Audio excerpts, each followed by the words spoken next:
You want to throw this in for you? You just have to say Captain Vlog like you said on that part. You take over, you guys. All right, benefits everyone. All right, Captain. Yeah. July 17th. Somehow afternoon, even though we were supposed to be here. You want me to go kick them in the rear? Oh, it's much tacky. It's your I can do it. Sorry, I didn't tag you both. It's fine. I'll come to you, yeah. I'm still learning Twitter anyways. I hate this platform. Yeah, post.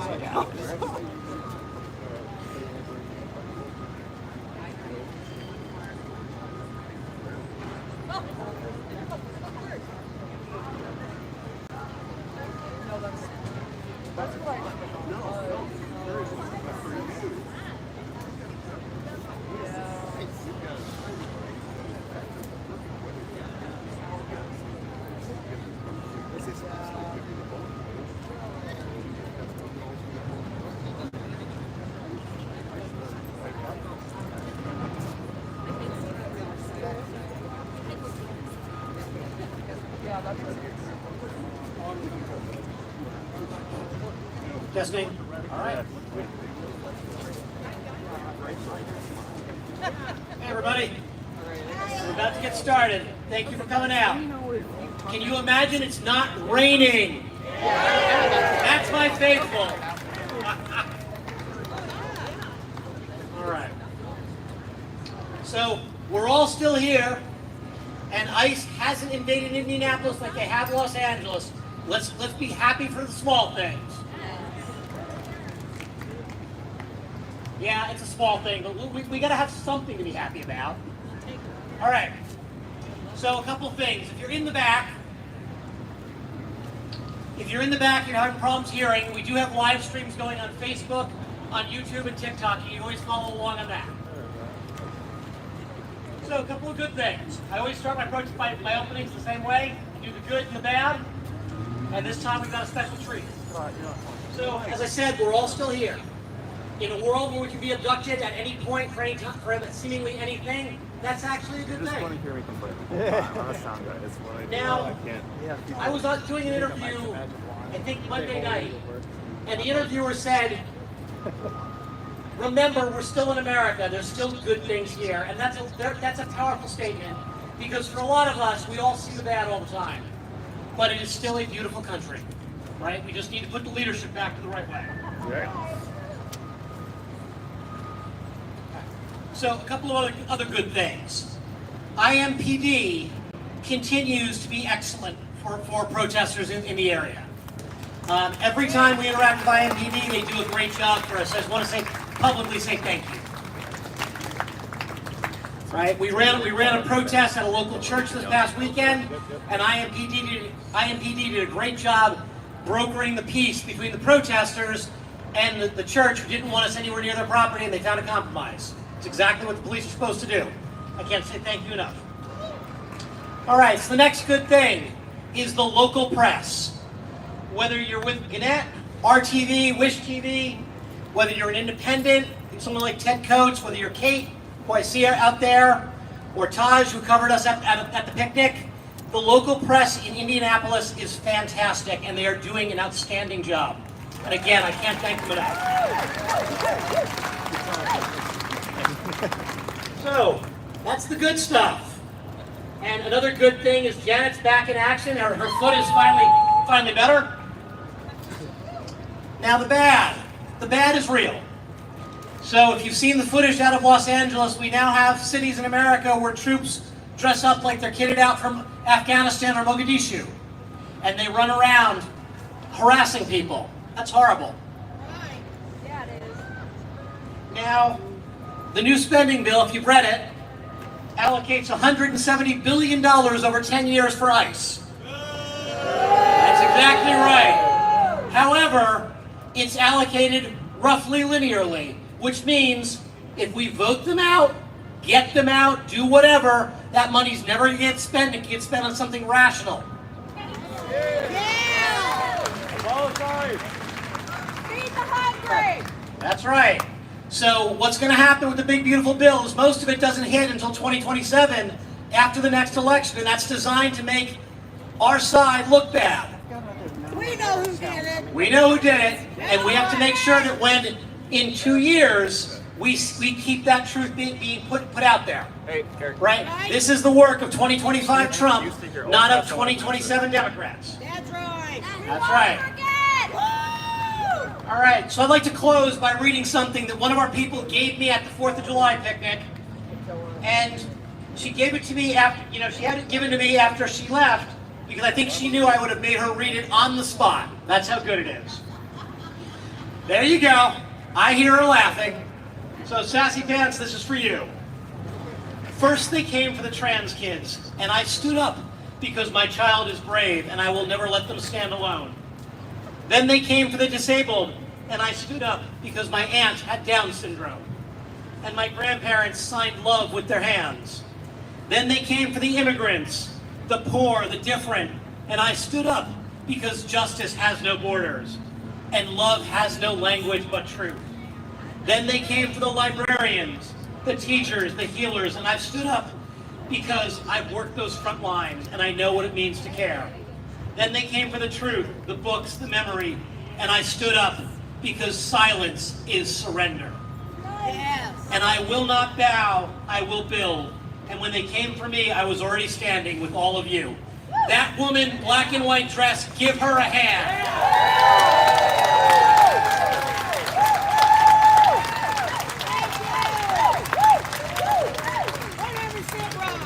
That's right.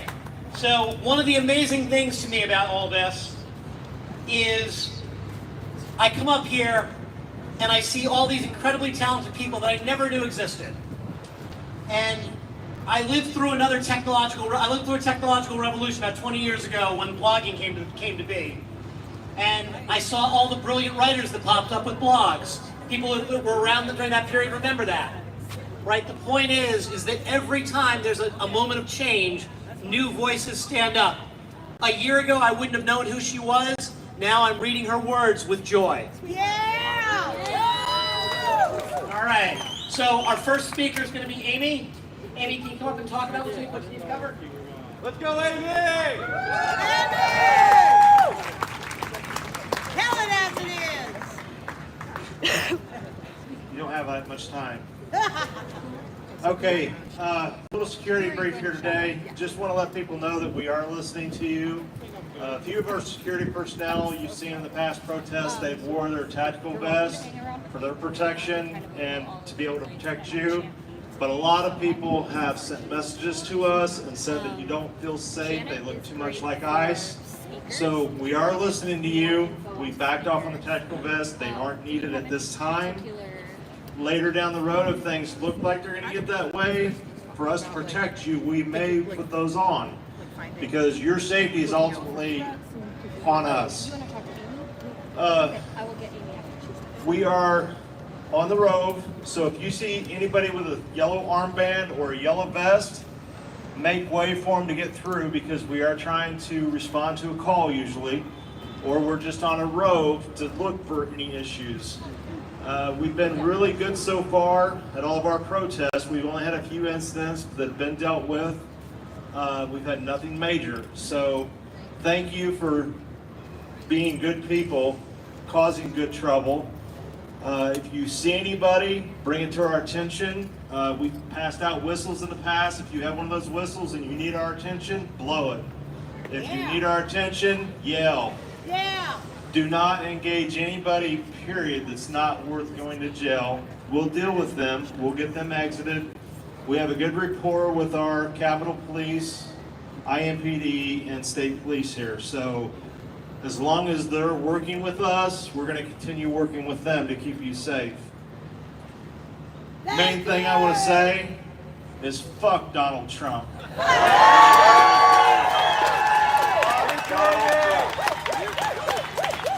In case you were wondering why I didn't say it early on, I knew Amy would. All right, so our first speaker is Julie Borum. Julie spoke for us before. So And this is where I've got her bio, and she has me giving her some snark, and I will do it, but I do it over objections. So Julie describes herself as a mindless, sometime voter until her now husband introduced her to NPR back in '88. Julie's husband is one of those government employees that Doge wants to tell you is not necessary, and we have all seen is fundamentally necessary. They have 3 children, one of whom's a public education teacher, one of whom's a NICU nurse, and a son who started protesting back with the Black Lives Matter campaign in 2020, and he is the editor-in-chief for her speeches. And Julie has been a nurse practitioner in the field of HIV and AIDS since 1989. Let's give her a hand.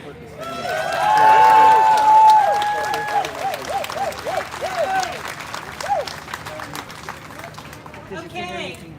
It is still unbelievable to me that so many people voted for an ignorant, immoral, vindictive, fear-mongering narcissist rather than an intelligent, articulate, law-abiding leader.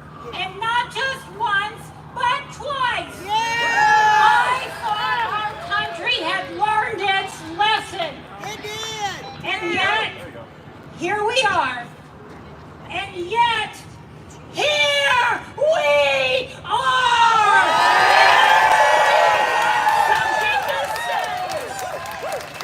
Donald, we the people stand together to peacefully, passionately, and powerfully make good trouble. You and your boot-licking, ass-kissing, kowtowing cronies got your bloated abomination of a bill pushed through Congress. But that does not mean that we will idly sit by and let all of its ugly measures ruin our people and this country. That's right. I have spent decades taking democracy for granted, but now this third act rebel with a cause recognizes that every single thing this administration is doing is intended to make us feel afraid and powerless. And we're not. But everyone here today and across the country is saying, Donald, you picked a fight you're gonna lose. Sure, you've had some wins so far, but we're not weak. We're smarter than you, and we're not backing down. No, we're not. We the people. I'm proud to be here today to honor the legacy of John Lewis. Yes. In my lifetime, I have seen protests drive the change we want to see in this country. As a child, I remember watching the Vietnam protesters on the evening news that were the catalyst that brought our involvement in that war to an end. In the early 90s, a group of activists calling themselves ACT UP would not let the ugly deaths of thousands of young HIV-positive men be swept out of sight. I have seen our country slowly wake up to the reality of HIV through activism such as the AIDS quilt on the National Mall. And even during the scariest time of COVID, we united and protested for Black Lives Matter. All of this is to say that our country has been in dark, seemingly hopeless places before. And the thing that moved us to a better place was large-scale, sustained activism. We can do this. We start by supporting reputable news sources. For me, that's National Public Radio.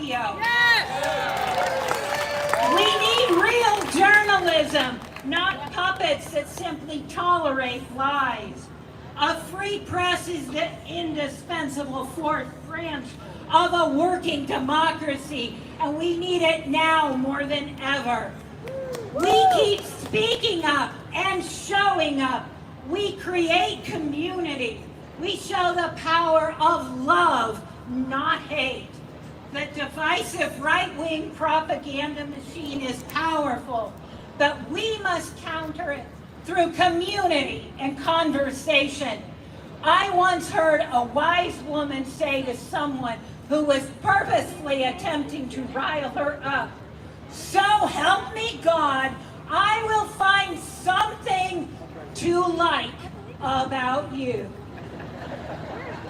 With the never-ending stupidity and ugliness of this administration, it can be tempting to give up.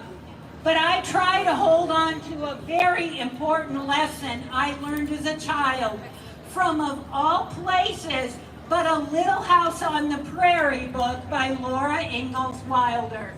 In the 1800s, on a scorching hot summer day out on the prairie, a swarm of locusts suddenly appears on the horizon. As the family watches in horror, this blanket of locusts descends upon and ruins the crops that were the family's livelihood. The family is shattered, but the chickens are having a field day in their version of an all-you-can-eat smorgasbord. In the midst of this gross and devastating infestation, Ma Ingalls quietly says, "Well, at least we don't have to buy feed for the chickens." What I took away from that snippet of a story was an important life truth. In the midst of tragedy, one can find something good, no matter how seemingly small or insignificant, if one looks hard enough. Our own blanket of locusts currently surrounds us, feasting on our democracy. But in the midst of the tragedy of Donald's second term, in the midst of feeling bombarded by his small, weak, weird, locust-like creatures, I have found something good. And that something good is neither small nor insignificant. I am looking at that something good. It is the growing grassroots movement of people of all backgrounds coming together to make good trouble. The orange idiot and his cronies want to exhaust us with this endless game of create a new crisis whack-a-mole. But we are not helpless, and this is not hopeless. We are the giant that has woken up. We have woken up, and we are angry. We have woken up to resist a wannabe dictator and the spineless Republicans who are enabling him. And if that's what they want to refer to as woke, sign me up. Give me the sash, and I will wear it with pride. Thank you.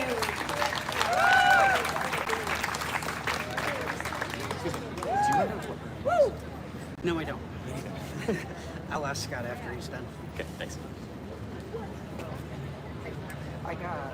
All right, our next speaker is David Monroe. David, why don't you come on up? Love the signs, man.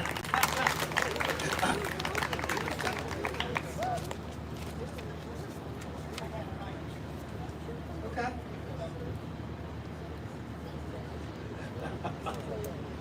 No, I'm an unpaid process. Put the money away.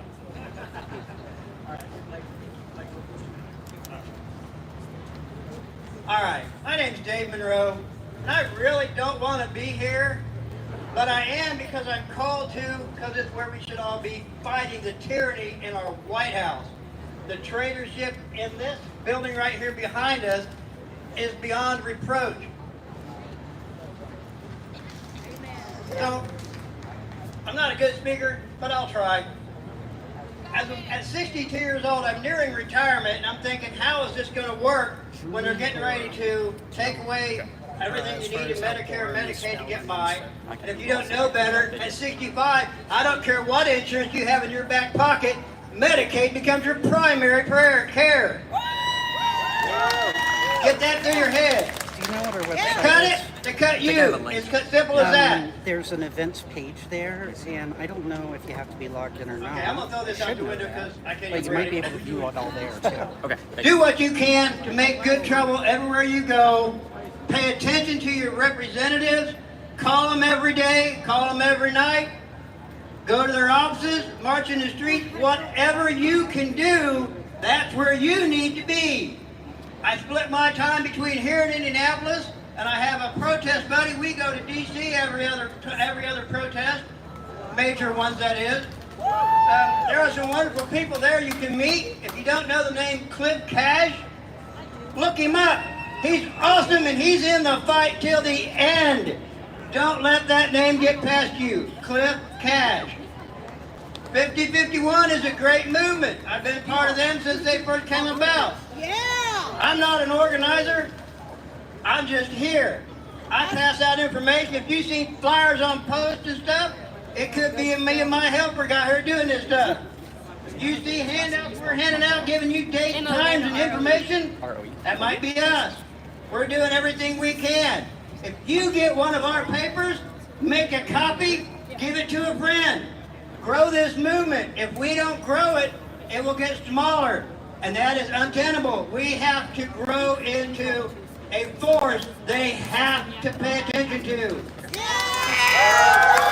No more sidelines. No more excuses. Just do it. Get out there and do what you can to make a difference. And I'm out. Thank you, everybody.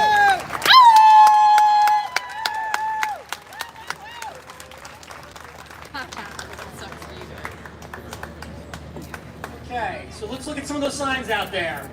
Dictators fear the truth. Support NPR and PBS. Absolutely.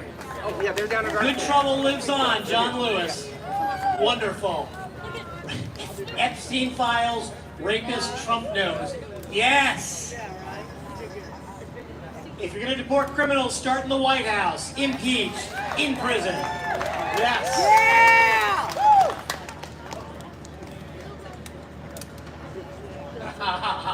The snowflake is an avalanche. That's right. Good job, Nirvana. Okay. Janet, do we have the next speaker coming up? Perhaps. Okay. Hey, Jackson Franklin, you around? Right here. Come on up, Jackson. All right. Our next speaker is running for office. He's a veteran. He served his country, and he's just 25. He's going to step up and take leadership. Come on up, Jackson. And he deserves our support. How's it going, everybody? I won't be up here long, I promise. But I'm Jackson Franklin. I'm a combat medic in the Indiana Army National Guard, and I'm a paramedic in my community. And I'm running for Congress in the 5th District. And in 2026, we're going to replace Victoria Sparks!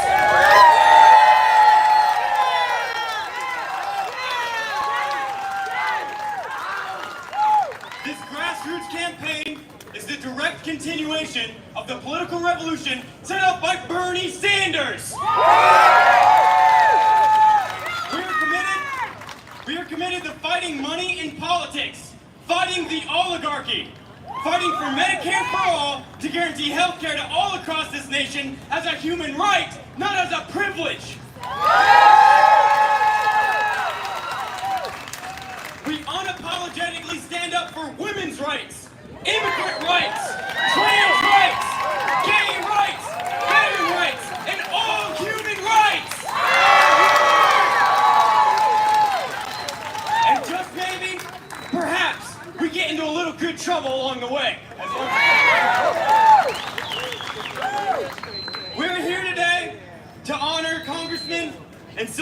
leader, John Lewis. And I'd like to think that if he could see all of us standing up for human rights and democracy across this country, that he would be very proud of us that we're all carrying on his legacy. Thank you all very much. We all must continue the fight that he fought. It is always up to everyone to fight for everyone else. Yeah. Human rights and democracy have no vice. Yeah. John Lewis once said, "If not now, then when? If not us, then who?" Right. We do not want our freedom gradually, but we want to be free right now. It is up to us to continue his fight and care for each other as much as he cared for all of us. Never, ever be afraid to make some noise and get in good trouble, necessary trouble. Democracy is not a state, it is an act. And each generation must do its part to help build a system that represents all of us and not just the top 1%. Ordinary people with extraordinary vision can redeem the soul of America by getting into good trouble. What is hurting our people the most these days are the billionaire oligarchs, the fascist politicians, and the corruption of our political system that binds them together.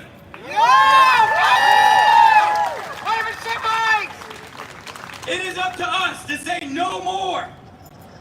We must come together as one and stand up for democracy and promote a message of love that triumphs over their hate. Thank you all so much for letting me speak. If you'd like to learn how to get involved, donate, and see our ever-growing policy platform on how we're going to rebuild America, then please go to JacksonFranklinForCongress.com. Thank you all very much, and keep causing good trouble.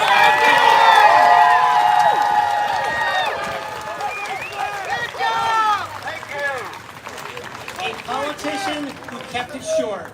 There are miracles in America. Yes, they are. All right. So our next speaker is Reverend David W. Green, Sr. He is a dedicated husband, father, son, and pastor, as well as a strong, determined humanitarian, civic leader, educator, advocate for childhood education, and a drum major for social justice. Pastor Green has celebrated over 40 years of marriage with his lovely wife, Glenda Green, is the proud father of 2 children, Ashley Nicole and David Jr., 4 granddaughters, Nyla Janae Green, Trinity Hope Sydney Green, and Savannah Green, and 3 grandsons, Carrington Gandy, Ashton Snow, and Tristan Hogue. Pastor Green's proud parents, Carl and Mary Green, reside in Cave City, Kentucky. Pastor Green has been the dynamic senior pastor of Second Baptist Church. The business name is Purpose Place Ministries here in Indianapolis for 30 years. He has an unconventional approach to ministry, and he ministers to the unchurched, unloved, and unsaved continuously. Under his leadership, he has established numerous ministries to support his humanitarian/civic beliefs based on the Word of God. He is an educator and a strong supporter of education, not just by mouth, but as demonstrated by his educational achievements. Valedictorian of his high school class, honors from the University of Kentucky, degrees in math and computer science, summa cum laude graduate of Crossroads Bible College, with a degree in religious studies, a Master of Divinity degree from Anderson University, School of Theology. His civic involvement is extensive and in many instances mirrors his passion for mental health and social justice. He is a certified teacher for mental health first aid for adults, an active board member of the following organizations: the president of Concerned Clergy of Indianapolis, president of the Blueprint Council to End Homelessness, founder of Healthy Minds Indy, and the chairman of Central Indiana Council of Aging, member of the Mayor's Leadership Council on Homelessness. He is the author of the award-winning book, Unleashing Your Potential, Finding God's Purpose for Your Life. There are more honors that this man has that I can't even get into. Reverend Green, please come on up. We're lucky to have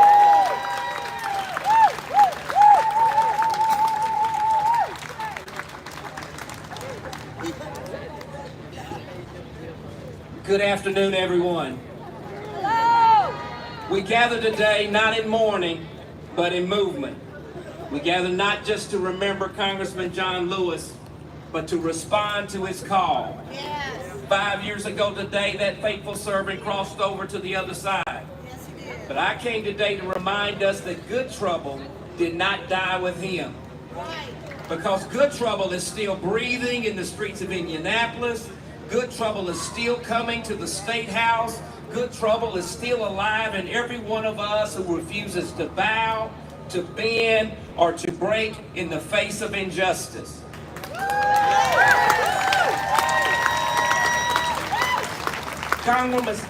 Congressman John Lewis told us, never be afraid to make some noise and get in good trouble, necessary trouble. My brothers and sisters, we're living in a time that demands both noise and necessity. Let's be honest, we're facing a moral emergency in America. It's not just about Donald Trump's cruel agenda. It's not just about the 17 million people who are being stripped of health care. It's not just the families that are being torn apart by deportation. It's not just the National Guard that's being used to threaten peaceful protesters.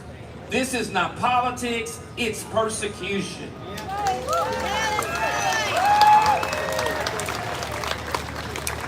Right here in Indiana, we've got our own agitators in high places. Governor Mike Brown has declared war on diversity, equity, and inclusion, eliminating DEI initiatives that protect marginalized communities and create opportunities for all Hoosiers. He's not fighting for unity, he's fueling division.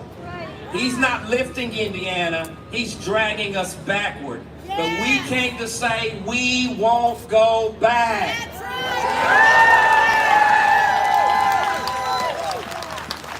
This isn't just a rally, it is a refusal. A refusal to be silent while our rights are stolen. A refusal to be passive while our people are punished. A refusal to be comfortable when our communities are in crisis. We're here today because we believe the power of the people.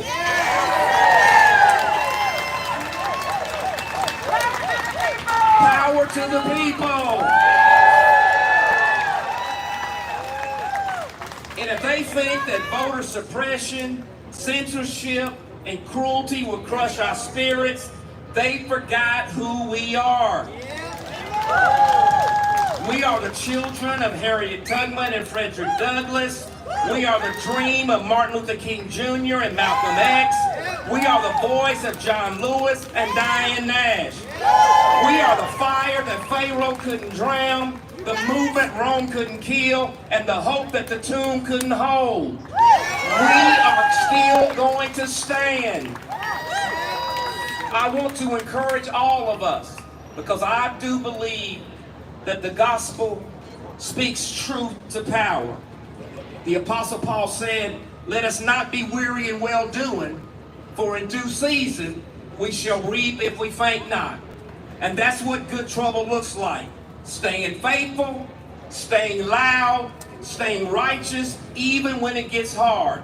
So I want to say to all of us who are gathered here this afternoon, don't faint, don't fold, don't flee the fight.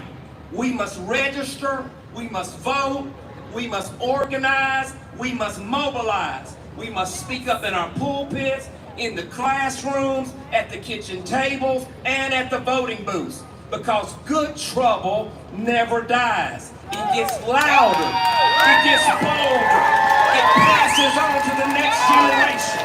Let's put it on record today. We will lift our voices. We will stir the waters. We will make necessary noise. Because we know good trouble lives on. God bless you all.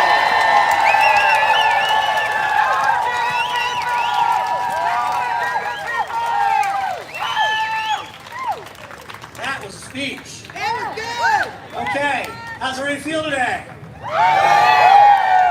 So, I know it's hot, but how do you feel about marching? All right, this woman, Taylor, is going to lead us out. Take it away. Oh, there we go. We're going to start today's march with no borders, no nation. Stop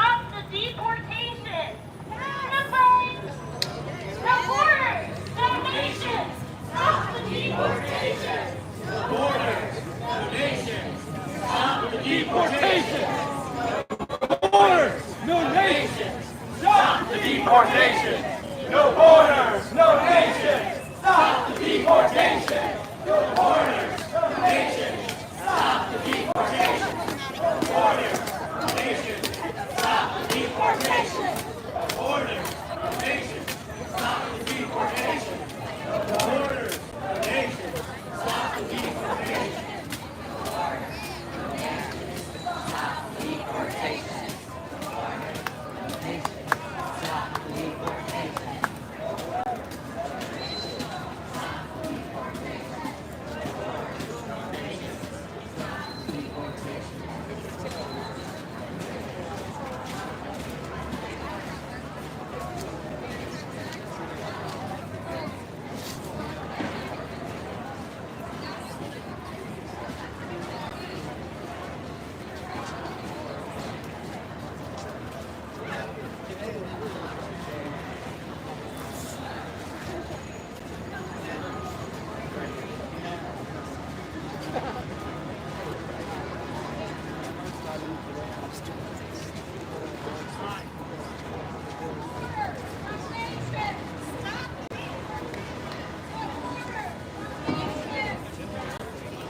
For future reference, would you like a crowd mic in the mix too? I mean, that's. Are you taking yours and this one and adding them together, or are these two separate outputs? They're separate channels. Okay. Mix them together.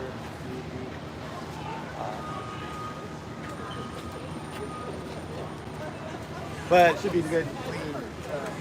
And that stage mic's picking up the crowd response. Oh, great. So, not quite like last time in terms of turnout. It was on Saturday. This past Saturday? No, if this was on a Saturday. Oh, yeah. I mean, hey, they were saying 200-300. It's definitely It's something more than that, for sure, yeah. For like 5.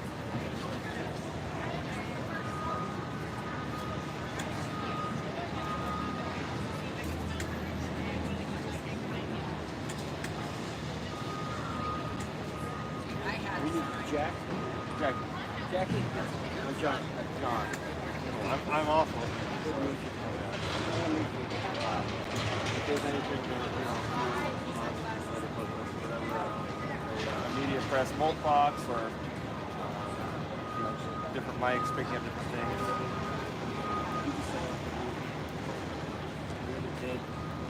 He's got that all set up. He makes it at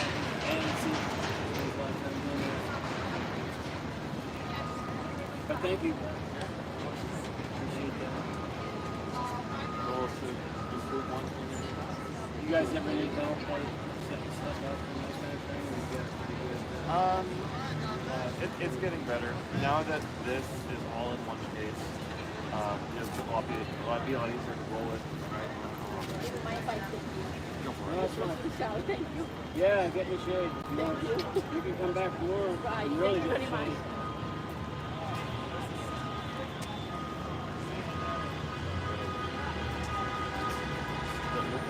And really, this kit sounds great. Mark, you want some water? I don't know if y'all heard, but we'll be But I right really back. want They're on marketing right now. that's on the inside. So you can get them really high up. layering people inside. Well, that just sounds tough. I never stopped talking about this. Do you like the bracelet? Oh,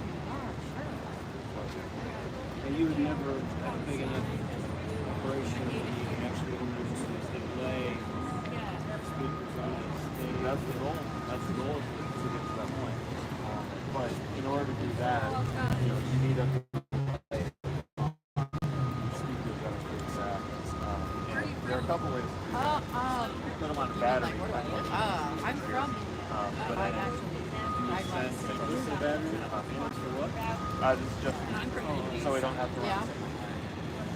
And these are all powered speakers. They are, but they're on batteries because there's not really an outlet on this side of the building. There's tons of outlets in that. They're on batteries that are inside the boxes. They're open. I don't love them being out in the heat like this. It's really not good for them. But that's something we'll have to fix. Actually, I could take some of the boxes and place them on top of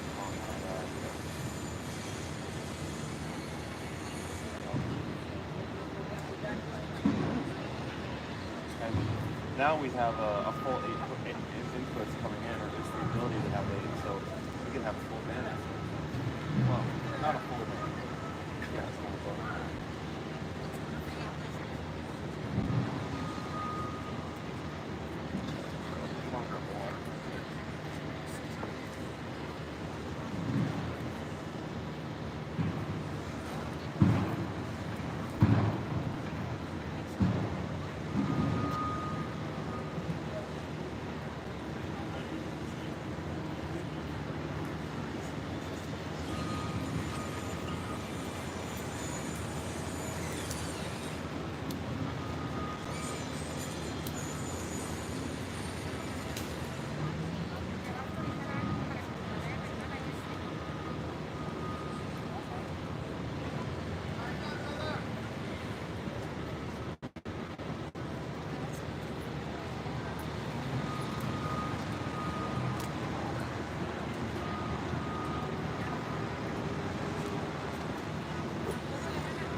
How does everything go? This is great.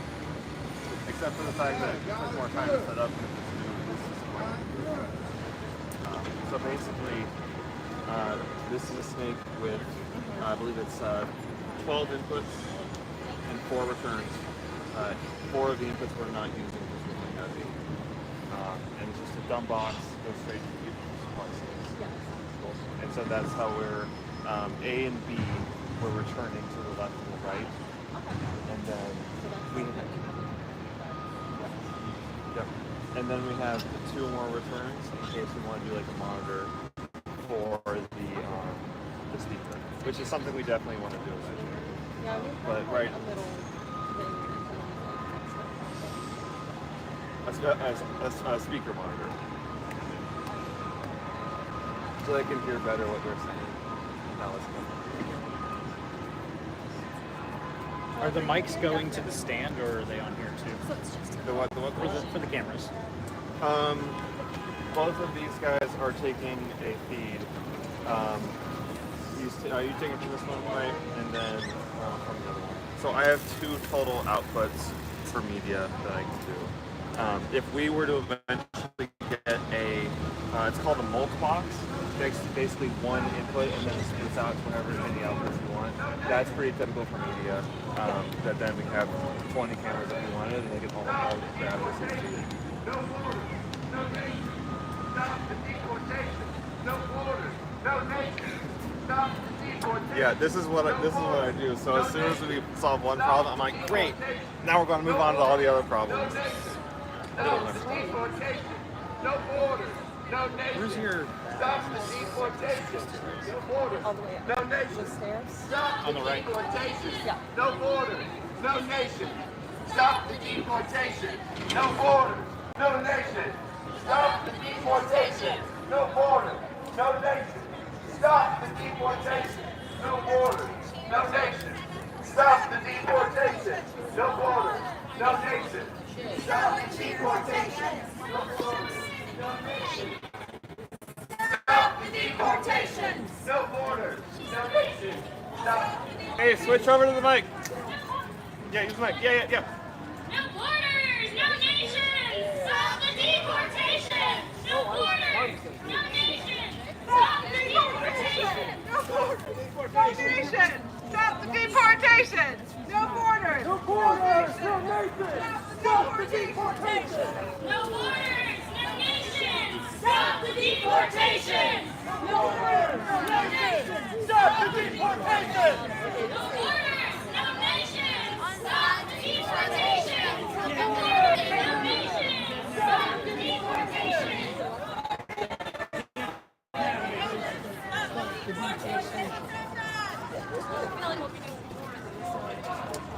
Show me what democracy looks like! Show me what democracy looks like! This is what democracy looks like! America has We're gonna wait for people to get back from the march, and then we'll continue on with some speeches, y'all. Any chants you wanna do? Yeah! All of them! All of them!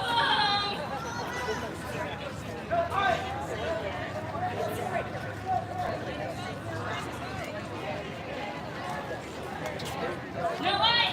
No KKK! No fascist USA! No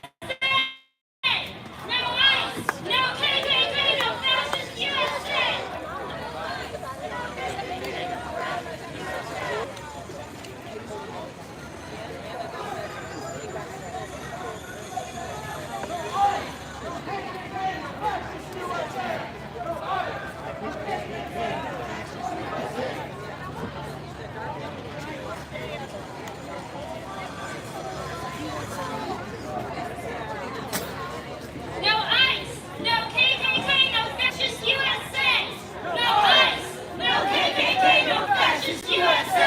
No ICE! No KKK! No fascist USA! No ICE! No KKK! No fascist USA! No ICE! No KKK! No fascist USA! No ICE! No KKK! No fascist USA! No ICE! No KKK! No fascist USA! No ICE! No KKK! No fascist USA! No ICE! No KKK! No fascist USA! No ICE! No KKK! No fascist USA!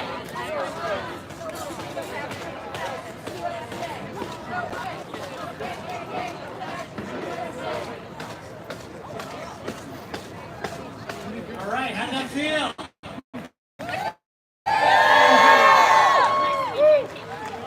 Feels good to be active, doesn't it? All right, our next speaker is also the woman whose piece I read as part of my opening address. So Sarah Garrison, the woman who's sitting right behind me, she used to travel the country as a professional dog handler of all things. And she ran a small business shipping her handmade dog accessories. I don't know what that means, but dogs. Now she has also attended schooling in sociology and psychology degrees, and she finally got an associate's in medical assisting. She's worked in emergency vet rooms, home health, human medicine, and what she does is she saves critters and people. And nowadays she works for 5051 as a volunteer in security and medical. And what she believes in is stirring up all the good trouble the system can handle. When she's not out here doing this, you'll find her on her farm, loving the dirt, critters, and keeping herself grounded. Come on up, Sarah.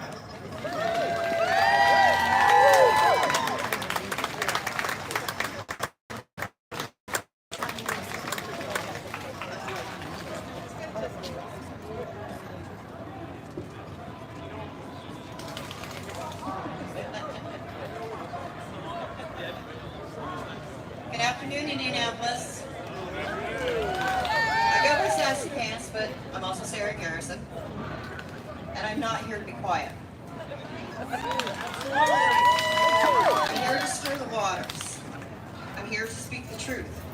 I'm here to make some good trouble, the kind that John Lewis taught us. He said, if not us, then who? If not now, then when? That's why I'm here. That's why I'm all here. We're all here. Who am I? I'm the daughter of gay fathers. I'm the mother of a transgender child. I'm the granddaughter of deaf grandparents. the niece of a beautiful aunt who had Down syndrome. I'm a medical worker who's held hands through hospice, through heartbreak. I'm someone who knows how to carry life with care and courage. This past Sunday, I stood outside Sure Foundation Baptist Church, where the so-called pastor called for the execution of LGBTQIA+ people. He called for the stoning of adulterers. Yep. He called for the stoners of adulterers and anybody who's had an abortion. That'd be Trump. Right? That's not faith. That's fear in robes hiding in a script of hate. That night, I said goodbye for the final time to a lifelong friend. Not her last breath, but it was definitely close enough that I could feel it coming. Rage to grief in one day. That kind of emotional whiplash tears through your soul. And it reminds you that life is sacred, life is short. And too many of our so-called leaders think life is disposable. Trump is currently in the White House or on the golf course, take your pick. And the cruelty that he waves has grown sharper, louder, and more brazen. Micah Beckwith, our lieutenant governor, seems obsessed with drag shows and trans kids. Yep. Sir, it's 2025. If you need to come out, just do it.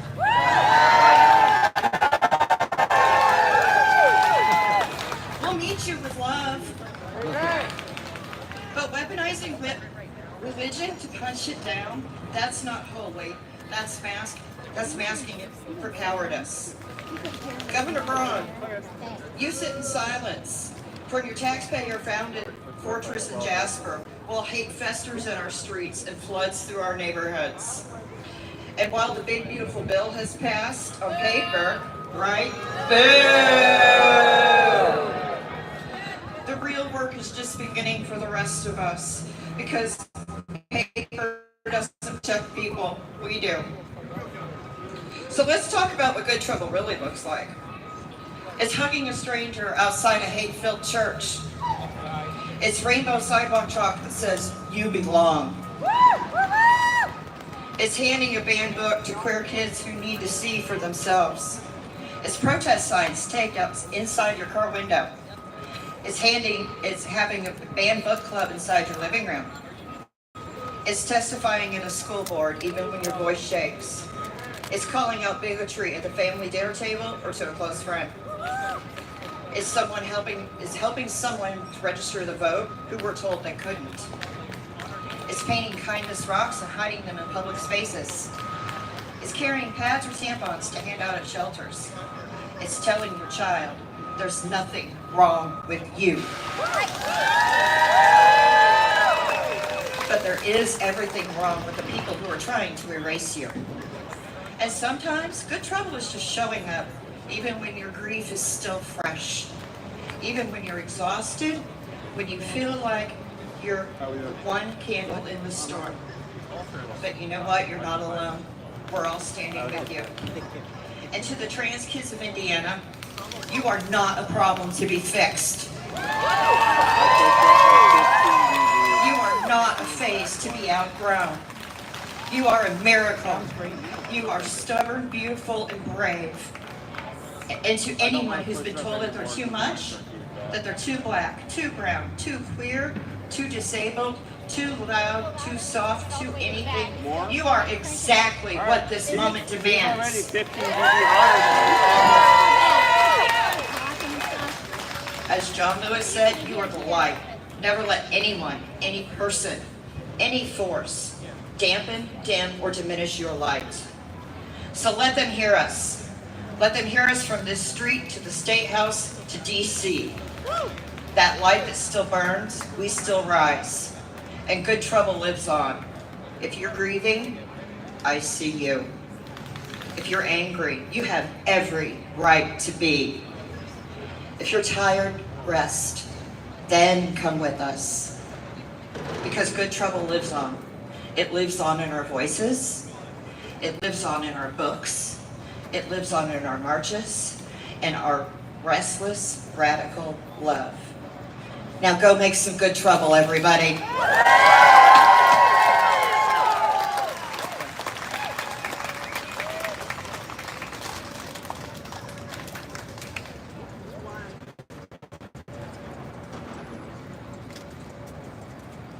Okay, so our next speaker is Max Adon.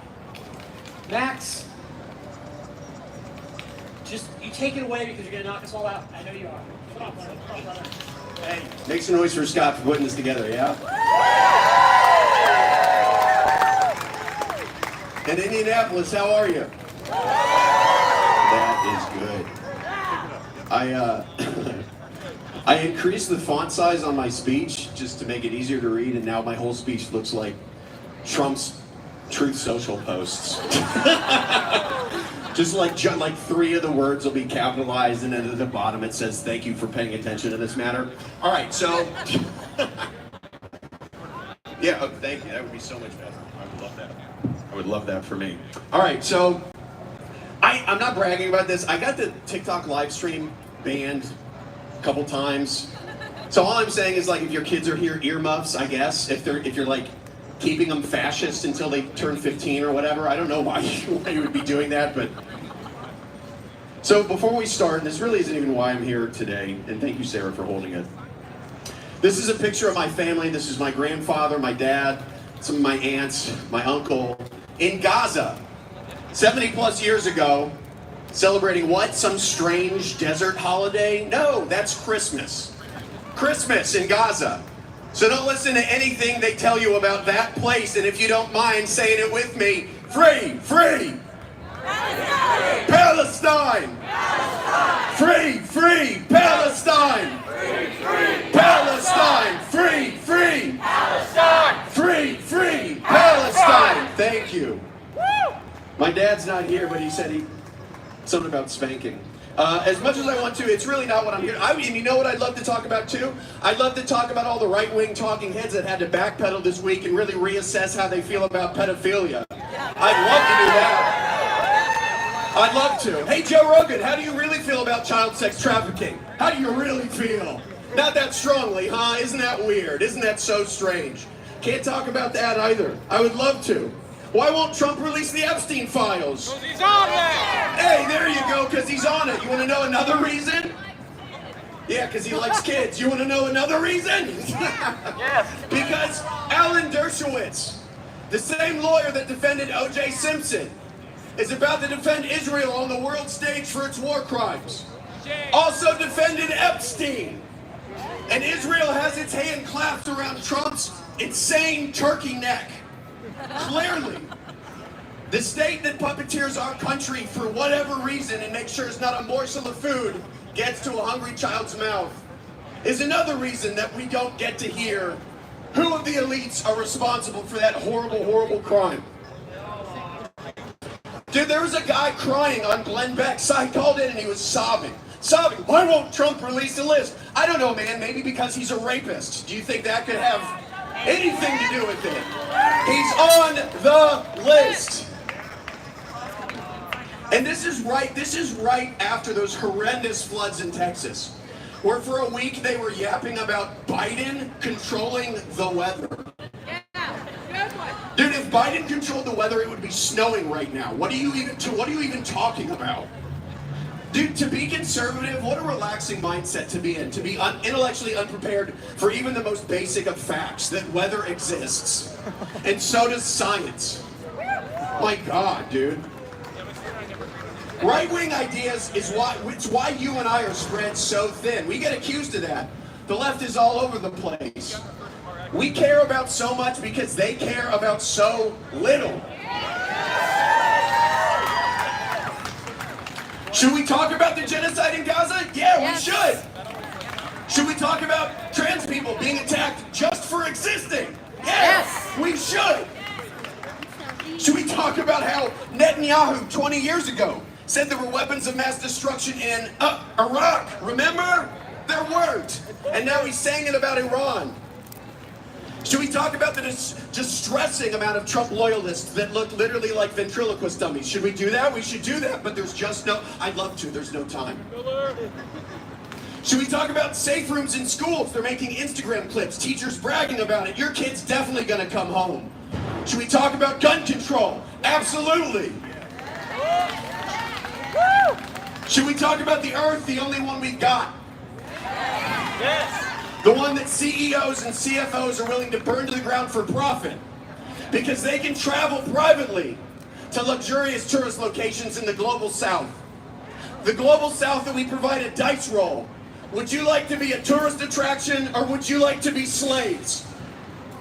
We checked the ground, there's no diamonds. We checked your ocean, there's no oil, but your beaches are pretty. We'll be back. Building Applebee's, we'll be back. There's so much to talk about, and I'm so glad we have so many amazing speakers here today. Have it around for them and everybody that helped set this thing up. Woke up at 4 a.m. to be here.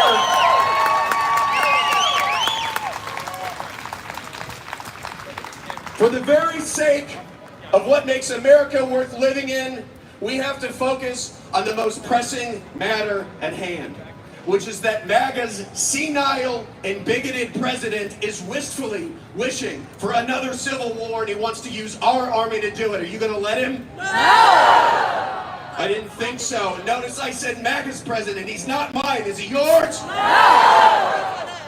It is a fascist coup run by the biggest freak on the Epstein list. I'm over it. I'm over it. I'm done being nice to people that are playing pretend with human lives in the balance. I'm done. You need to know that conservatives have been plotting and planning to take away everything that you love about being American for decades. Decades. They've got infrastructure for their evil. The Heritage Group. Racism never died. It has a whole fucking lobby. The Council for National Policy, the most powerful conservatives meet, and they don't even want you to know their names or Council for National Policy. So what do I suggest? Please familiarize yourselves, give it a Google, and you know what? I think they wrote Bush's 9/11 speech because they do hate your freedom. One lady remembers the speech. Hell yeah, it was for her. Listen, though, it's not all bad, for real. It isn't. Because we no longer have to be embarrassed about having a shared dream for this country anymore. Because compared to Nazis, literally everything is reasonable.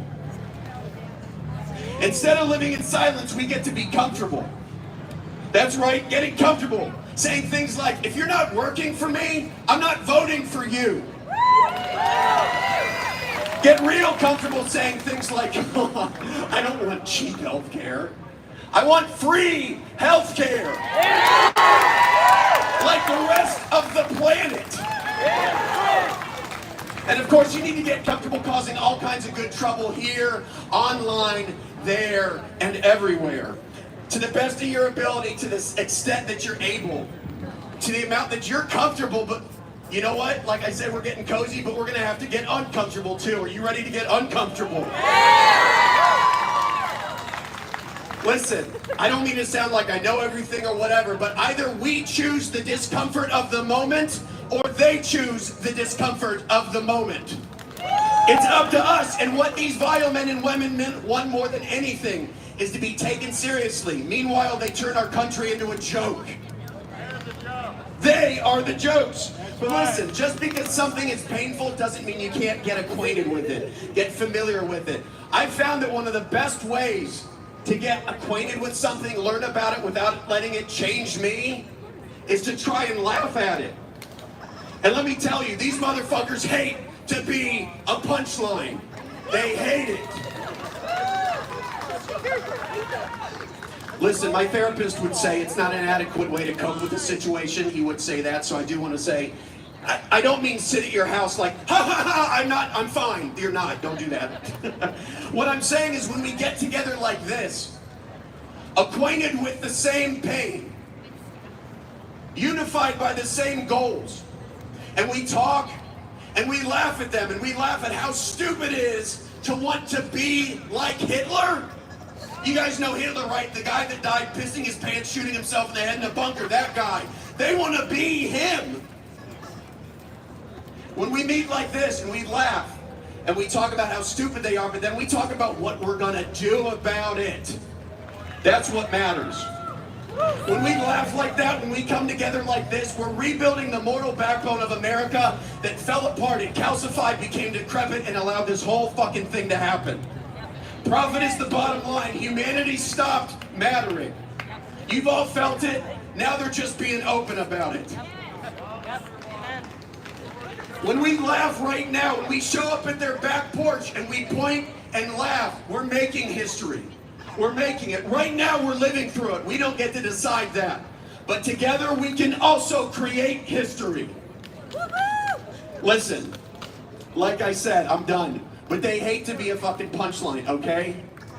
What they're doing is disgusting, kidnapping people, but they are doing it in outfits they bought off Amazon.com. They did go to a Halloween store, okay? They did go to an incel chat room and say, how do you guys feel masculine? Which vest did you buy? This is the enemy. Are they evil? Yes. But are they pathetic? Yes. Thank you. Free, free Palestine! Free, free Palestine! No justice, no peace. No justice, no peace. No justice, no peace. No peace for bad men. Talk a lot of shit. Trump hates that. Thank you. Well,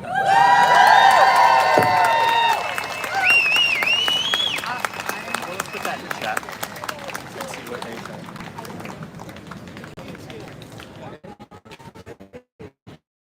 That's a fair. I'll send that. Okay. Did you get it? Our next speaker is the young woman who helps make all this happen. Sarah is our event lead, and she pulls all the details together. Give her a hand.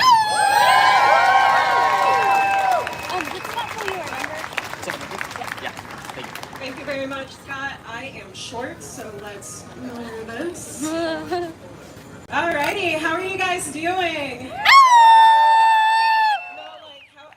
How are you guys doing in the sun? We're not okay. So if you didn't know, I chose to speak because I'm in the shade. No, I'm kidding. I'm kidding. So my name is Sarah. Some of you know me as Sarah. Some of you know me as Squirrel. That's it. Squirrel girl. I obviously am the one that tells people where to put things. And I'm about to tell Trump exactly where he can put his administration. So let's get real for a little bit. Alligator Alcatraz. Disgusting. Can we get a boo? Can we get a boo? No. I hate it. Oh, I hate it. So, on the upside, because we're going to turn this into an upside thing right now. Alligator Alcatraz, what amenities do they have? They have a medical facility. Well, that sounds like socialism. I don't know about you guys, but I think that kind of sounds like socialism. They've got a recreational yard where they can access that whenever they want to, and they can go outside. Oh, that's just lovely. That's just lovely. They have a laundry room. Yeah, so that they can do their laundry. Water. And this one starts to piss me off. Each detainee gets their personal water cup that they can refill whenever they want, and then there's bottled water out for them during meals. 3 meals a day, 2 of them are hot. Why are we treating this like it's a jail facility when it's a concentration camp? They're allowed legal and religious, support, which is kind of ridiculous considering the fact that I'm not going to give him the title of dictator because he wants it just so dang bad, but our wannabe dictator wouldn't even put his hand on the Bible when he swore himself into office, and he want to offer religious support and pretend like we didn't see that. Oh, they pulled the Bible away too fast. Oh, I just couldn't do it. Oh my. And not to mention the thing that's really, really funny. Did you guys know that they're doing waste management? They are taking the wastewater, pumping it into holding tanks, and inspecting it regularly to prevent environmental impact. You know what would have prevented environmental impact? Not supporting the coal companies, not taking out the EV mandate. That would have helped not cutting $2 million plus out of each and every state just for their environmental protection agencies, not laying off the people that helped keep this planet clean not getting rid of the park rangers, not taking away funding, that would have helped. Pretending like pumping some wastewater so that you can do a pH level test on it and then dump it into the ocean later after you declare it safe when you did absolutely nothing to it, I promise you that. It's disgraceful. And folks, we've been here before. Some of us are direct ancestors, some people still alive who were born during the time and went through the Holocaust. Auschwitz. Let's get so real about Auschwitz for a second. You know what Auschwitz also had? A medical facility. Notice that they have a medical facility in Alligator Alcatraz. Alligator Auschwitz. That medical facility was not used for anything other than waiting to go to the crematorium. And I guarantee you, they're not going to get good health care down in Florida at Alligator Auschwitz. They also had laundry facilities in Auschwitz. What are we doing here? They had a listicle of things. Some of them got food. Congratulations. That's ridiculous to say all of the basic things that a human needs are amenities. A human being should be allowed to eat. A human being should be allowed to drink water, and as much water as they want. A human being should be allowed the bare necessities of 4 walls over their head and a roof. That's so simple. And yet we are ripping people out of that situation to put them in a carnival tent.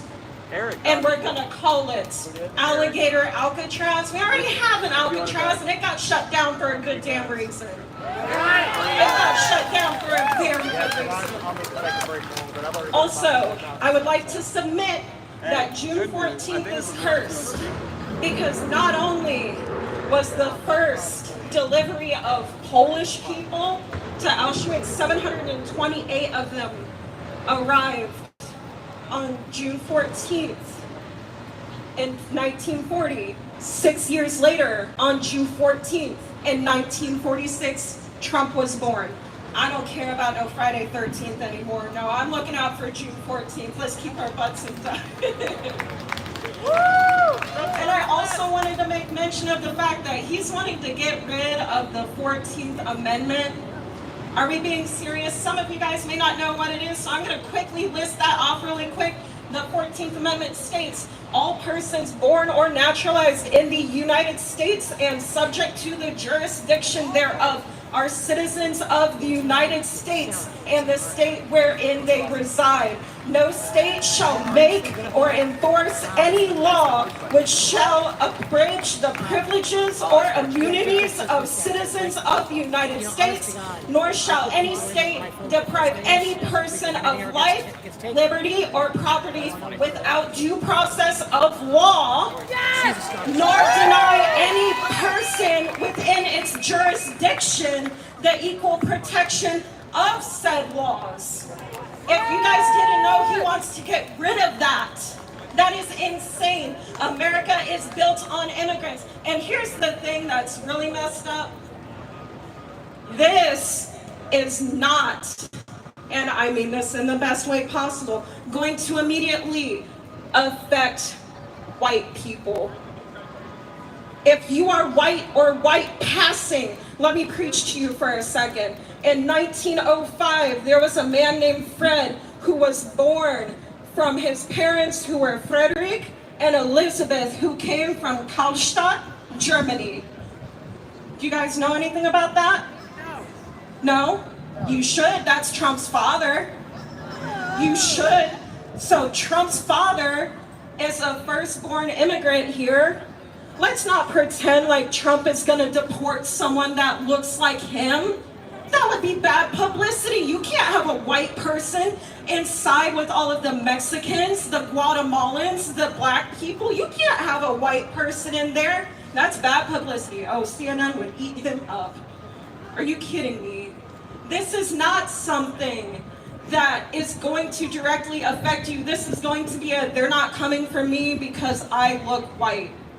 They're not coming for my neighbor. They've been here too long. And then all of a sudden, you wake up one day and your neighbor is in cuffs and in the back of a white van because, of course, they like to use the color white since they're all pedophiles.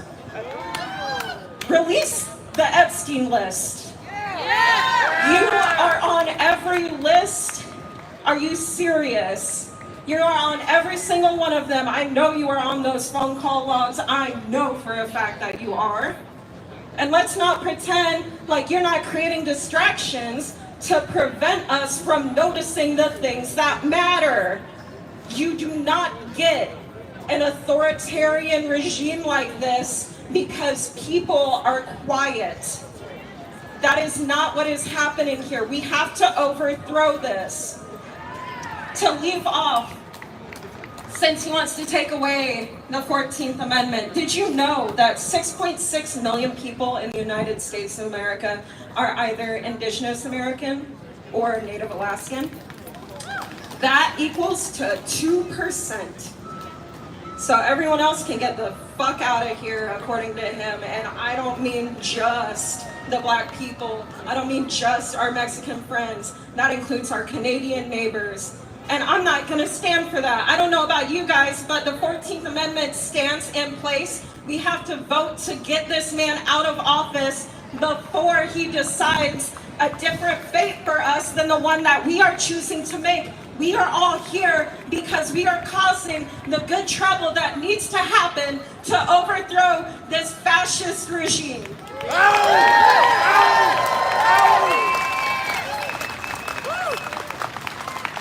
And that's Sarah. Utterly amazing. Okay, our next speaker is Dr. Clyde Posley. Clyde, why don't you come on up? So, Dr. Posley is the moderator bishop of the Union District Baptist Association in Indianapolis, which is the largest association of churches within the General Ministry Baptist State Convention. He's an accomplished man with, honest to God, a bigger bio than I have. And I'm going to let his words speak for him. So come on up.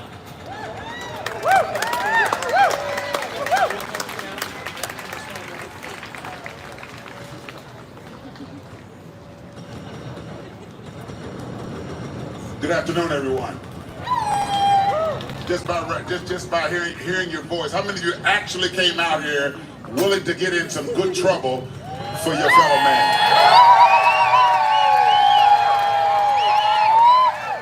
That's what I want to hear. That's what I want to hear.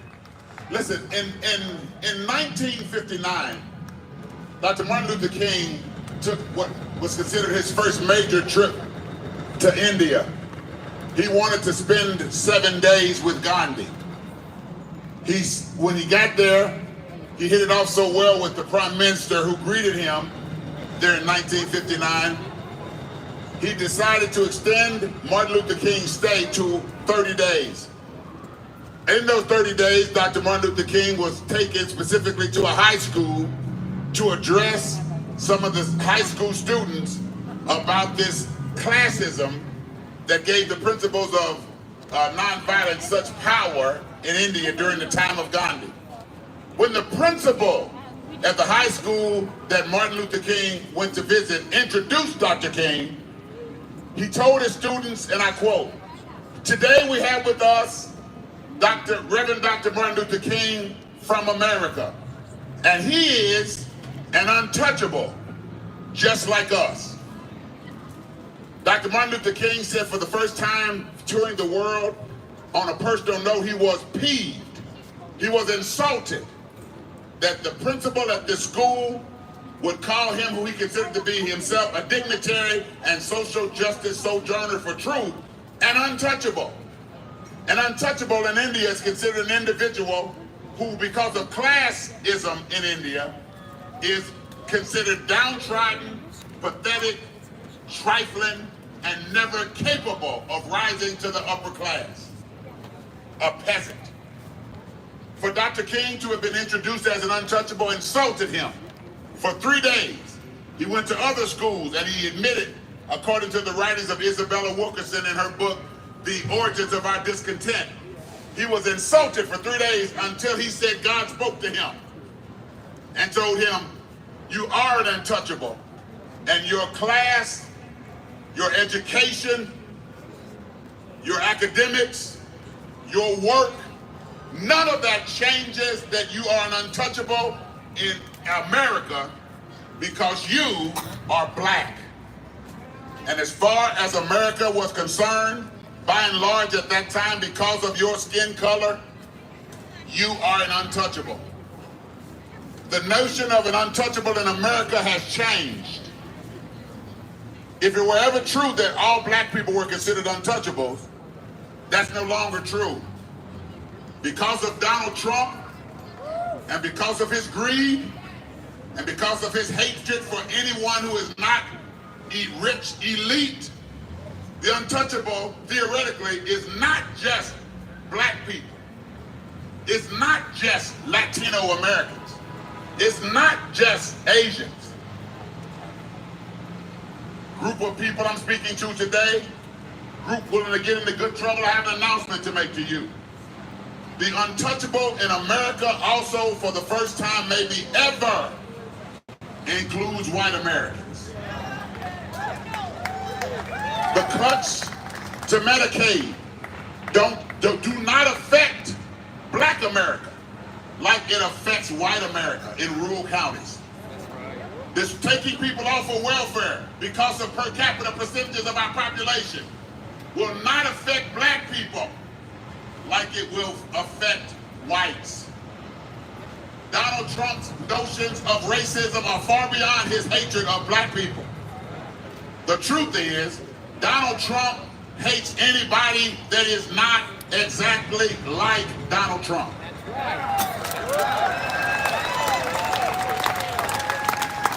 And if we are going to actually unify and actually make a better America for every American, we must stop getting in silos and deciding that the black people have to work for the black rights, and white people have to work for white rights, and Latinos have to work for Latino rights, or Asians have to work, or women have to work only for women's rights.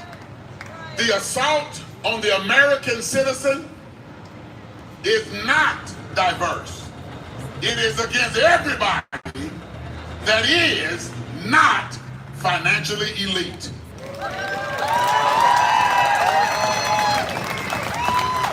And so what is the cost to stand up against that? Here is the cost. America has now become more than 50 states. It is one large Edmund Pettus bridge. America is more than the Bible Belt. America is now more than the Midwest. America is now more than the East or West Coast. It is one grand mass land surrounded by an Atlantic and Pacific Ocean and bordered by Canada and Mexico as one large Edmund Pettus bridge. And you know what happened to fight for unity on that bridge. Skulls were cracked, but at least we gained some rights. All right. Blood was shed, but at least we gained some rights. Lives were injured eternally, physically, but we gained some rights. We may never, and I conclude, we may never gain all of our rights. But if I have to die to use my voice to fight for the rights that I should have, I'd rather have some and gain some dignity than to die and never get any of them at all. Thank you. I appreciate you.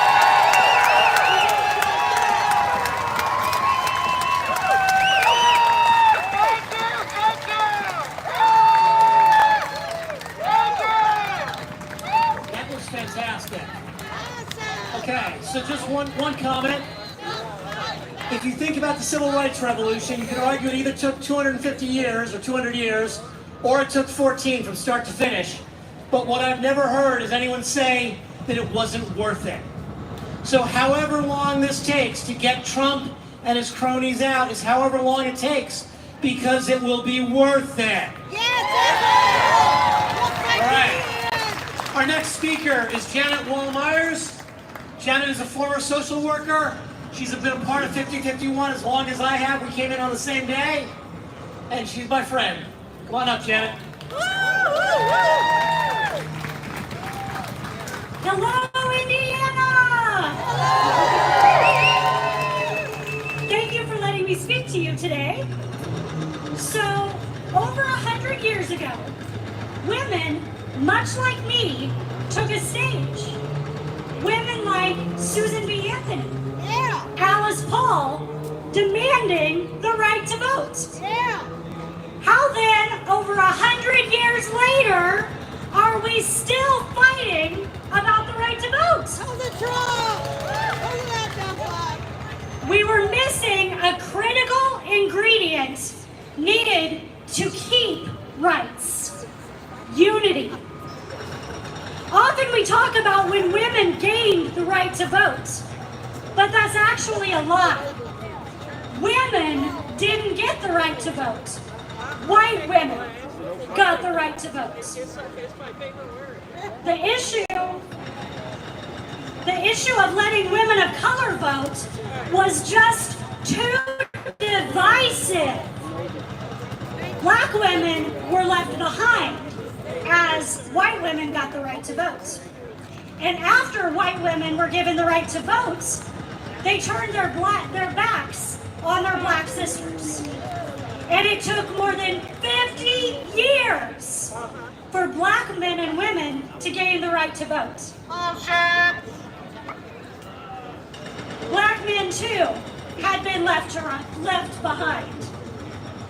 Gerrymandering, voter suppression, the list of ways we have attempted to safeguard only our rights to vote. The history is long and it's terrible. Many, many people have been left behind as we fought to have our voices heard at the polls. Like starved dogs, we fight over scraps of human rights. We fight over power and privilege left behind from the rich, from the powerful. And at 5051, we have been questioned frequently about who we stand up for and who should be left behind. A few weeks ago, an African-American man was brutalized by the police. He was on the ground as an officer punched him in his stomach 3 times on the ground. And people asked us when we called for a protest, why are you protesting for this? This isn't about Trump. We need to focus. This was followed by another question about a week later about why we allow people to speak at our rallies about freeing Palestine. Isn't that too divisive? That's not about Trump. We have to focus. So as all of that was rattling around in my brain, I was at an event and I had been asked for my opinion about what to do about these questions. And as I was at this event, we were taught a song. And the first part of it summed up my thoughts perfectly. We get there together, or we never get there at all. No one is being left behind this time. We get there together, or we never get there at all. Unity. Lack of unity is what has kept us stuck in this vicious cycle, fighting for these little tiny scraps of power and of privilege that are left behind. We're asked questions like, why are you protesting for missing and murdered Indigenous women? You aren't Indigenous. But we get there together, or we never get there at all. We've been asked, why are you so active about pride? That's not about Trump. It's too divisive. And the answer is, we get there together, or we never get there at all. No, like I'm trying to make a point. We get there with our gay community partners, or we never get there at all. When we're asked why we let people speak for a free Palestine, we can choose unity. We can answer, we get there together, or we never get there at all. Or, Free, free Palestine! free, free Palestine! Free, free Palestine! Palestine! When we're asked why we call for a protest, as an African American man is pummeled by the police after already being subdued, we can choose to unite. We can say we get there together, or we never get there at all. Today, I call for us to unite together. I call for us to unite as one voice, demanding liberty and justice for all. Not just people who look like us. Not just people who love like us. Not just people that we agree with, but all of us. Together or never. Together or never. Together or never. Together or never. I would like to take this time, speaking of unity, we have some amazing organizations that are under the table, or under the tables, under the tents. I mean, maybe they're under the table. I don't know about their business practices. But we have some amazing organizations under the tents that would love to have us unite with them and work with them to make a better, a stronger Indiana, Indianapolis, and United States. Woo.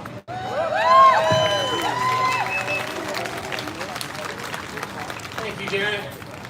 I was the person who took the call about why we let people talk about Palestine, and I passed it to Janet because I knew she'd do a good job answering the question. Thank you. You did a great job. So our next person is James Kinsey. James is a poet and he's a singer, and he's got a brand new song for us.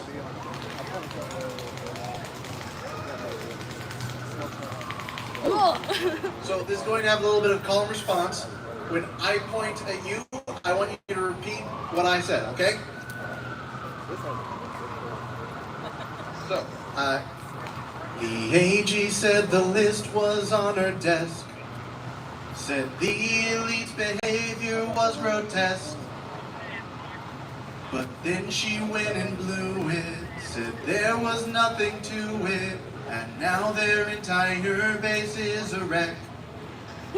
He's on the list. He's on the list. He's on the list. He's on the list. Tell everybody that you know he's a rapist. He's on the list. He's on the list. He's on the list. He's on the list. They're trying to cover up that it even exists. Reporters brought it right up to his face. He said what they're doing is a disgrace. Said all they spread is lies, that Epstein never dies. But that's because we knew he was at his place. He's on the list. He's on the list. He's on the list. He's on the list. He is a blight on this nation. He's like a cyst. He's on the list. He's on the list. He's on the list. He's on the list. His entire presidency's been one big grift. Yeah, they're going Joe's They're on the list. All right, buddy. powerful Joe pedophiles. hasn't had an election in 20 years. That's why none of them have been put on trial. Wake up and face the facts. All this behavior tracks. All they know how to do is to beguile. Thanks for all the He's attention, on the y'all. list. He's on the list. He's on the list. He's on the list. He needs to be impeached and removed from office. Hell yeah. He's on the list. He's on the list. He's on the list. He's on the list. None of those pedophilic bastards will be missed. He's on the list. He's on the list. He's on the list. He's on the list. It's clear that he is a malignant narcissist. He's on the list. He's on the list. He's on the list. He's on the list. So hurry up and put those cuffs right on his wrist.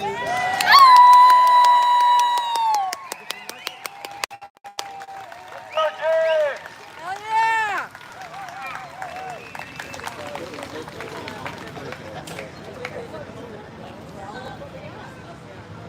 All right, how's everybody feeling? Everybody up for another march? All right, Taylor's gonna lead again. Let's go. Take it away. This time we're gonna do 2, 4, 6, 8. Stop the violence and the hate. 2, 4, 6, 8. Stop the violence and the hate. 2, 4, 6, 8. Stop the violence and the hate. We're feeling pretty damn good, to whoever asked.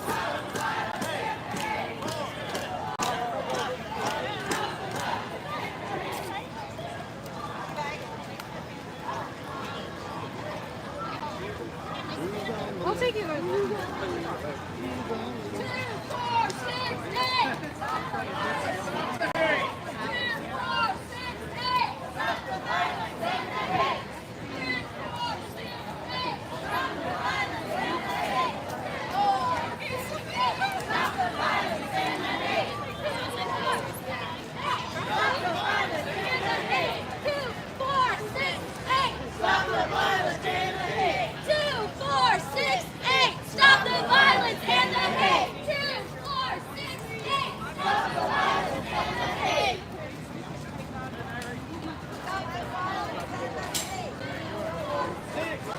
Stop the violence and the hate. 2, 4, 6, 8. Stop the violence and the hate. 2, 4, 6, 8. 2, 4, 6, 8. 2, 4, 6, 8. Stop the violence and the hate. 2, 4, 6, 8. Stop the violence and the hate. 2, 4, 6, 8.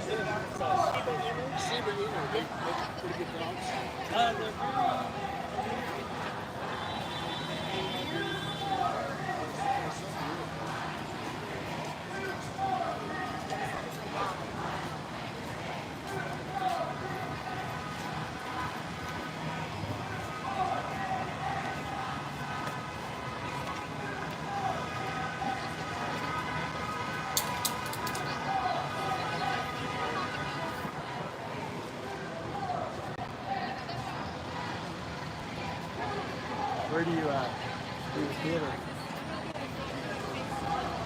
Theater stuff? Yeah. Right now I'm about to start a show at Footlight. So we just had our tech week, and the previews tonight, and the opening show is tomorrow. Busy time. No, busy time. Oh yeah.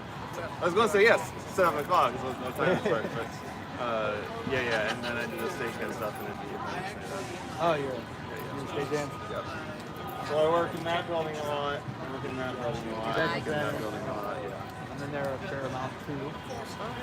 Probably taking a piece. Yeah. What do you do in your this kind of stuff or? I mean, my job is video producing. Oh yeah, you're great. Cool. So you know your stuff. Had enough opportunities to mess it up. Yeah, you're definitely a video producer. Had enough opportunities to screw it up, so I try to avoid most of them. You work for yourself or you work for a company? No, I work for Oh, wow. yeah, cable channel, two cable channels. Have you seen him? The one that's not all meetings, it's like public music. Yeah. Here we are. You done a lot of those meetings? We all got to. It's part of it. Oh, yeah, that was sorry. No one's above doing that. Oh, yeah. It could be, I mean, Oh, he's I good? don't know if you just follow it and stuff. But the intern. Still, doesn't feel as bad to me as where I was. It's pretty. I saw a couple articles and started avoiding it. It's pretty intense. When I And, can and find also, someone that actually there are a fair is amount making of the use of pro-Palestinian. Oh, that's fine. I'm not a Full city council. Yeah, and they all got thrown out. You know, I've already made so a it's like post they on set a your precedent already. all I've got Throw out is by people like Okay, well, if you you're ready to like push it, you know, And sometimes you have teams, sometimes you don't. I think it's fantastic. Yeah. I mean, I've got all those other parodies that I'd be comfortable with. I even have one that I want to work on with, I can't remember the name of the one. On the other hand, would I rather be hot or be Okay, yeah. I want to work on one with her. I have ideas. Especially the way it was on 14th. I came up with another one. I'm water resistant. No. It's eventually I'll recommend to get some IP rated equipment. I think most people around here know what that is. It takes it costs a little more. It'd be hilarious if we get some regular range. dressed up as penguins. Oh my God, you see the thing? They've been putting garbage bags over casinos once or twice. Amazing that they don't sound terrible when you do that, but I mean, it's amplified. yeah. If we had aware of it, You gotta improvise. You gotta adapt to challenges. I mean, I have like IP rated stuff at home. I do rental and staging and things, but you know, I want to be able to get into light on that. Oh, I always go with that. Why hire you when you already do it? yeah. But hey, that's the gig. That's why I showed up. Since I So when it's boundary work, you have to do those IP stuff. And you have the Occupy Wall Street. Yeah, for me it was. Say something. Everybody say something. I say it again. Yeah. I mean, that was the big thing. Like, the kind of little protests that was brewing for a few years now, I would see those and be like, I have a skill. It looks like they don't have that skill.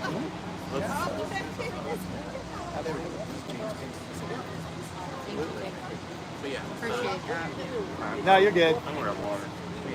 So it's because I got the conditions. The temperatures dropped around like 80 something degrees with no airflow, not even fans. And they just call it one day and they organize these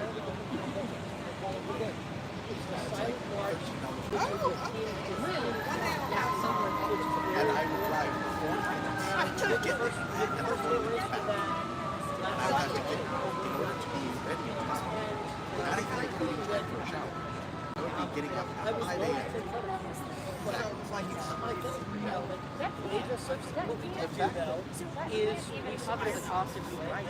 fact that we're gonna piss off the chat. Sorry. What's up? No, I'm just wanting to listen to the live stream.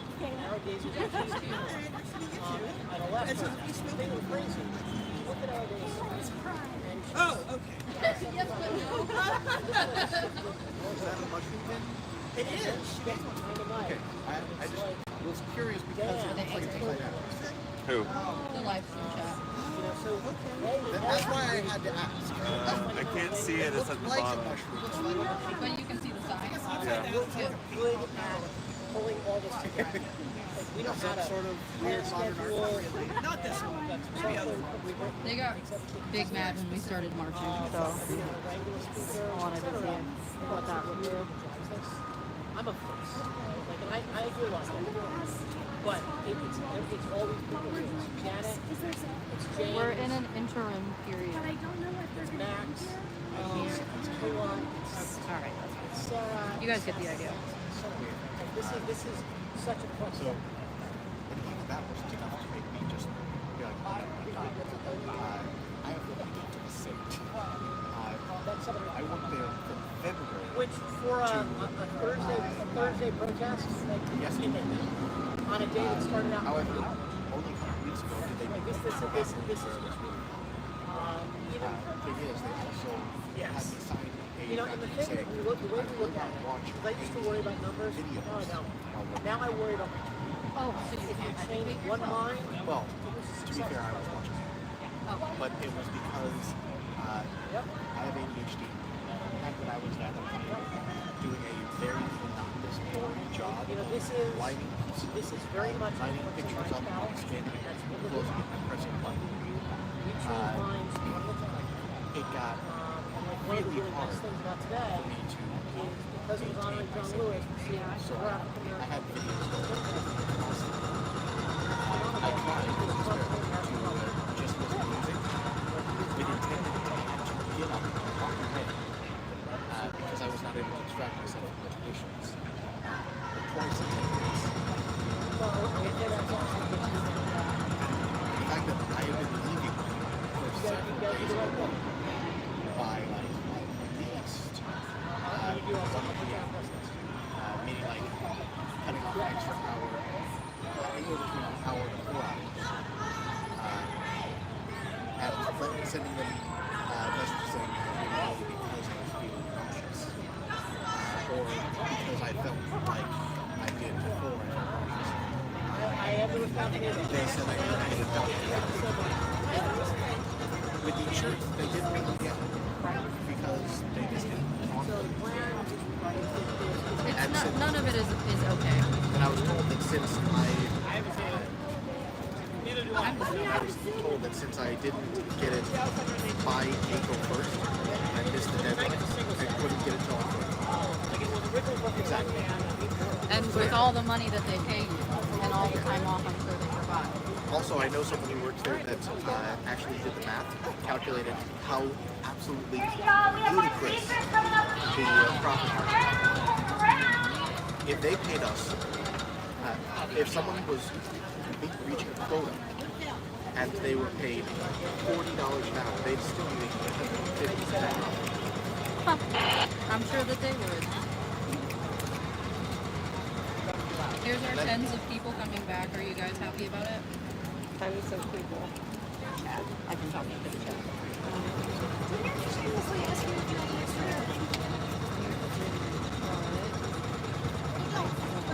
I'm paying. I don't know. There you go. I'm going this way. Great. Going that way. Hold on.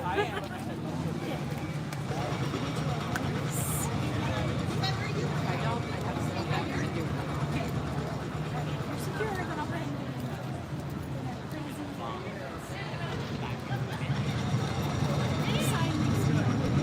I just found it on the ground. I'm sure how far you up. I was holding it while I was alive. They like I'd rather small than right like no, I'm 50% people who want to call us coolers. I don't know. They're giving us Yeah, exactly. so I just been talking to them. Like, the more negative comments they make, the more the person pushes on top. So, insulting all the time. I was walking and following the march with them, and somebody had said, I would rather have well, I sincerely hope that if we get that job at McDonald's, we'll be able to make it. I don't hate you, motherfucker. Even when I say human rights for everyone. I mean everyone. Yep, that's right. Oh, hi, Ohio. Oh, you got rid of the stand? Yep. They don't know how to use it. Okay, we're gonna let people funnel back in and then do our next speaker.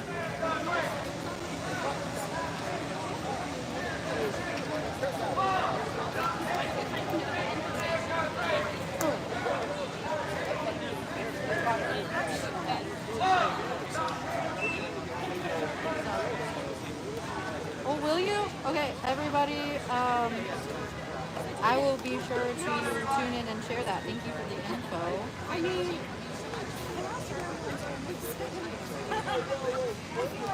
Columbus at 6, you heard it here.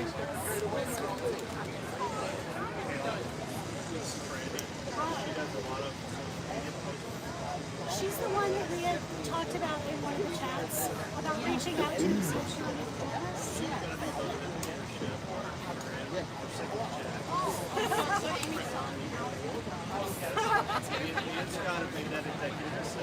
I just want to get the word out. We're just telling you that yes. Look at my TikTok. No! Who has anybody's from Nikki? Nikki that has TikTok?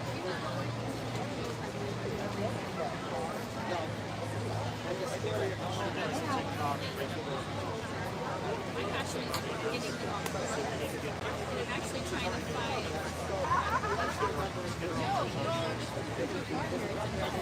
Well, she's like the more the merrier. I'm terrible names. I'm Geneva Montoya. When I'm done talking to you, you're going to believe it's your idea. Okay. She's pride. Pride. Okay. Yeah, somebody did say pride number.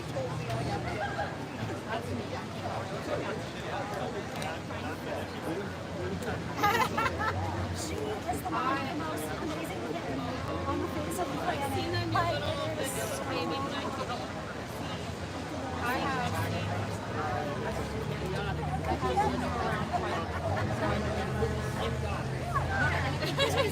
I think I've only missed one. I got her to speak.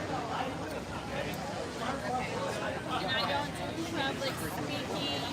I'm not. So I just got asked when's the next event, and it's August 2nd, 12 to 3, right here. next Same event, place. August 2nd. Oh yes, and the theme is Rage Against the Regime, and we'll have fun with that. All right, our next speaker is Karen Bird. Karen is a writer, speaker, and activist based in Indianapolis. Here you go, Karen. yeah, sometimes you just want to Hey everybody! You guys hot enough out here? Were you expecting rain like me and then you got blistering sunshine and tons of sweat? Alright, so we've had some really amazing speakers up until this point. Today I wanna take us back in time a little bit to a period of US history that has a lot in common with where we are now, but these aspects aren't discussed very much. So, picture it. Indiana, 1851. You're, I don't know, butter churner, or maybe you fix carriage wheels, or whatever people were doing back then, and you're a black citizen of this place. So you know, you're not the most beloved by everybody in the state, or the town, or even your own neighborhood, but you are a fixture, a part of that society. You exist there, your neighbors recognize you, and they accept you as an important component of society who does important work and makes up the fabric of the community. One day, you know, you're sitting there, you're churning butter or fixing your wagon wheel, and a man comes up to you. And this man, he has an air of authority. He's not wearing a badge, he doesn't claim to be a sheriff, but he has an air about him that says, I'm here to enforce a rule upon you. And he comes up to you and he says, excuse me, do you have your freedom papers with you? Now maybe you do have freedom papers, maybe they're at home, or maybe you don't. You know, maybe your family escaped enslavement in the South in previous generations, or maybe you yourself are an escaped slave, making a new life in the northern states. But either way, you don't have the papers that he needs with you right now.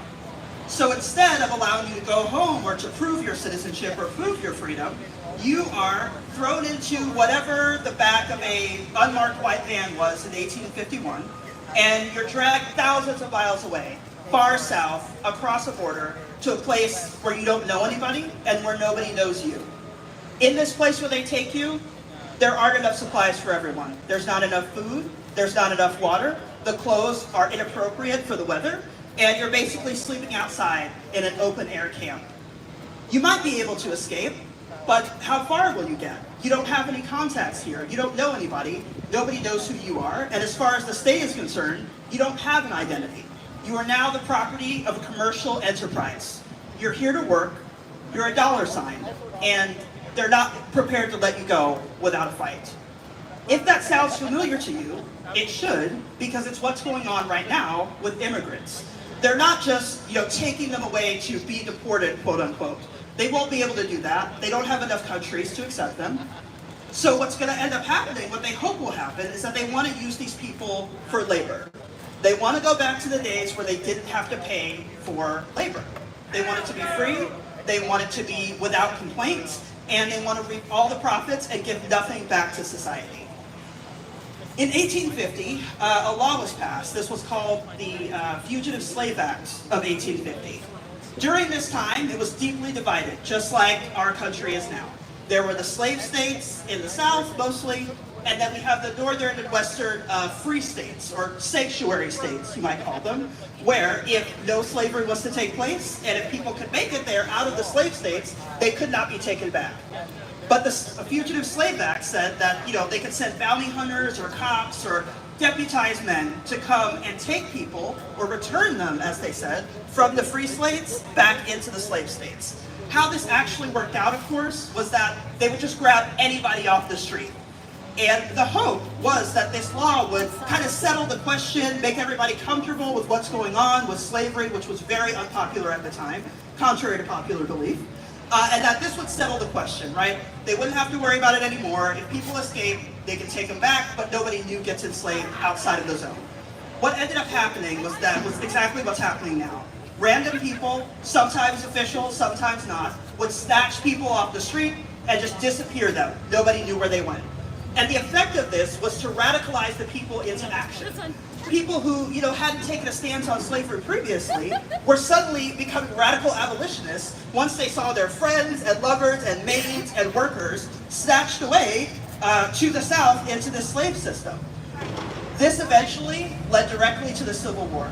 Our ancestors, they didn't have necessarily all the tools that we have today. They didn't have a huge tradition of nonviolent resistance. They didn't have all this, community action. They didn't know about the pillars of support.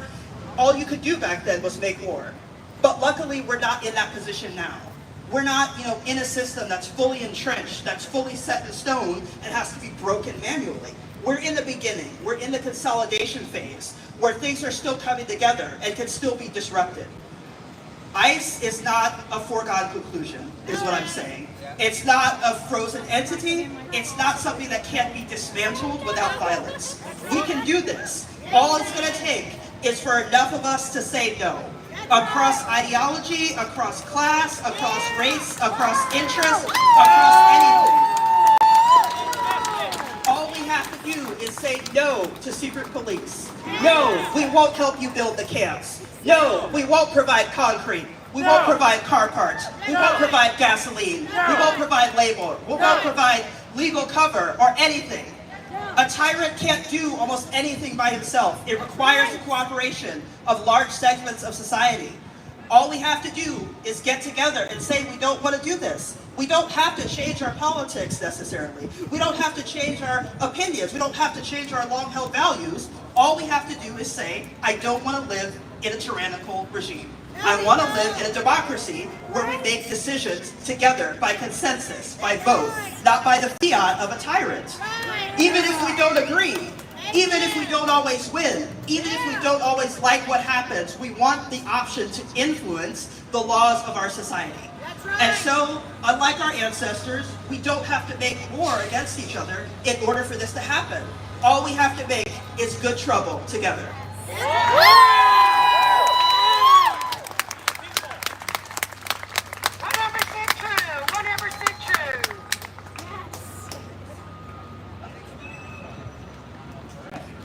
Okay, so let's look at some of the signs out there. Good trouble lives on, John Lewis. Immigrants don't scare me, but the fascists in power do. Free America, no kings, no ice. This snowflake's an avalanche, amen. Amen. Man, my eyes are not good these days. Don't wait, for they could Don't wait for then they could come for me. Rise up. Free speech, free press, free society. Come closer. I'm old. Don't let the evil take root. Protect the young from MAGA.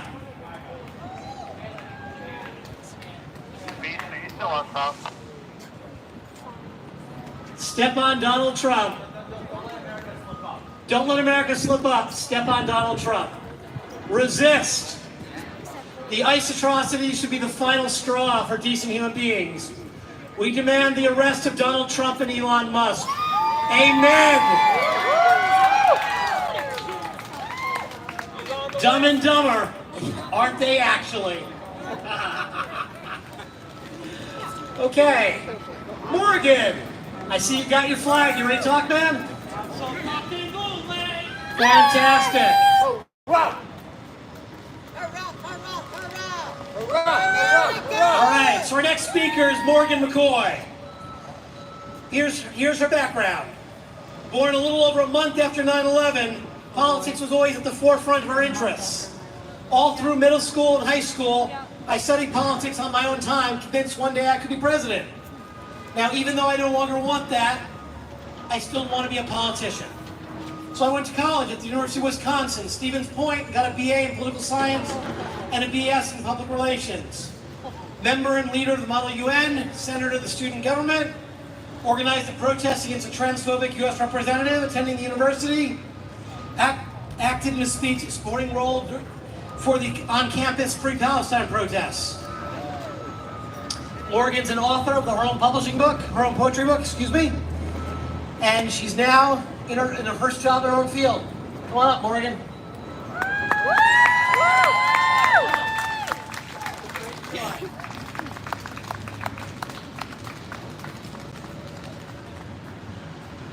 Hello again, everybody, all you lovely people. If you didn't hear me speak on No King's Day, my name is Morgan McCoy, pronouns are she, her, hers, and I am so grateful to be here.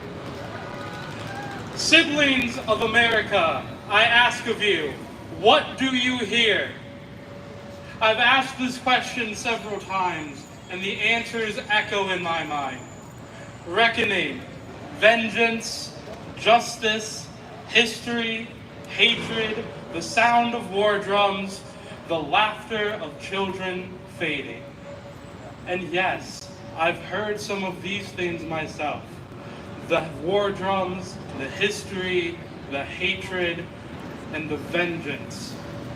But through the smoke and clouds that obscure our future, I hear something else. I hear the weeping of loved ones burying those who've passed in the cold dirt. I hear the rumble of tanks where once school buses roamed. I hear the silence of languages long since killed in brutal assimilation campaigns. And worst of all, I hear the questions. Did children once smile? Will I ever hear my mother's native tongue again? Where did the bodies go? You'd be forgiven for thinking I described some far-off war zone, Tehran, Kiev, Gaza. But no, I describe what could be right here in our homes. A future so poignantly likely that I stay awake and weep at night as I think of the friends that I won't be able to save. Because this is what happens if our leaders continue to bow to tyrants, if our leaders continue to serve billionaires instead of the working class, if we allow a king in all but name to rebuild the very evils we sought to destroy, ascendant white supremacy, human rights violations, the use and expansion of concentration camps, right here, right now. I have a vision for our future. Democratic socialism. Yes, that dirty word to conservatives and some liberals. But I remain a democratic socialist because I believe in caring for working class people over billionaires. because I believe in clean water, good, equitable, dignified work, a living wage, a roof overhead, not as luxuries, but as the bare minimum. I remain one because while our opposition tells us to go kill ourselves, I still believe they deserve a life of dignity. I remain a democratic socialist because I abhor a future where millions must be on the streets begging because they were phased out of housing, where fruit becomes luxury, hunger becomes policy, and gilded hands know no want. And there is hope, even as this word remains dirty in the minds of conservatives. Look at New York with Zoran, chosen not for slogans, but for solutions rooted in justice that serve the working class. That's right. And now it's our turn. We must organize. We must form local and regional workers' councils. We must build robust mutual aid infrastructure. We must take our damn country back!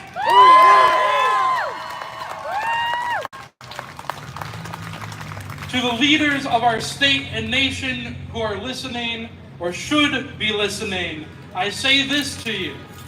Time is running out. Conditions on the ground in the real world are deteriorating, and people can only be pushed so far. This is not a call to violence. I, in 5051, stand firmly for nonviolent resistance to tyranny.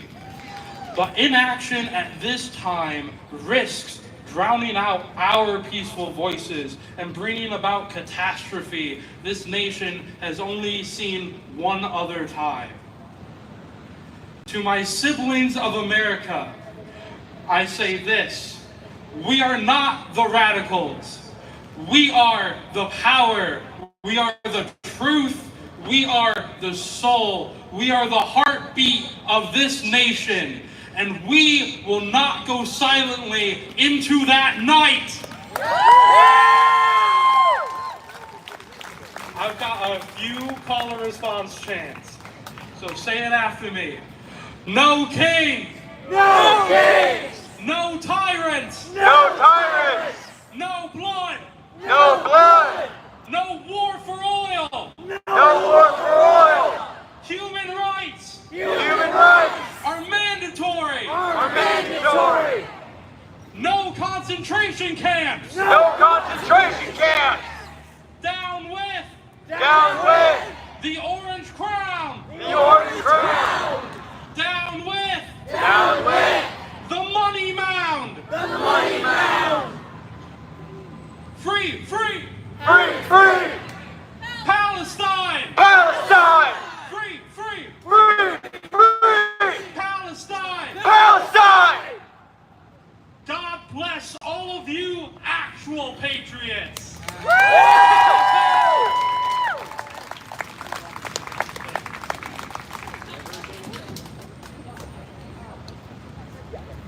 Okay, so it's awful hot, and you're all still here. Many of you are still here, not everybody. So I guess the question is, we can wrap this early, or would other people like to speak? And Bill Smith, if you're out there, I've still got your spot for you. Great. Alex Hardy, why don't you come on up?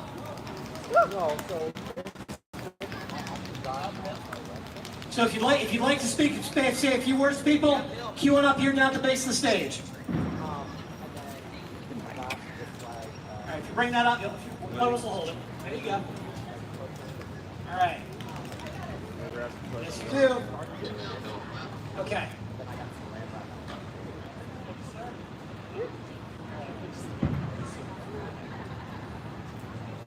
How's everybody doing? Can we say screw this heat, right?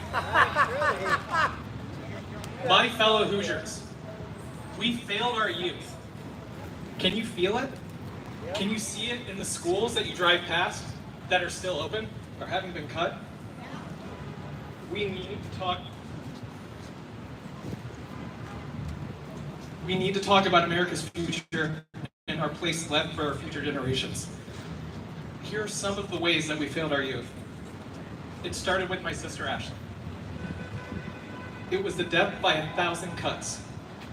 It started when she would miss a day of school here and there, when she would show up with a black eye, when she wouldn't complete any of her schoolwork. We all feel sick sometimes. But while she wasn't at school, my father was beating my sister and beating the life and the hope out of her, depriving her of her resources, taking away her desire to take care of herself. And there was nobody there to speak for her. We lived 2 doors down from a social worker who could do nothing to stop my father without my mother's approval.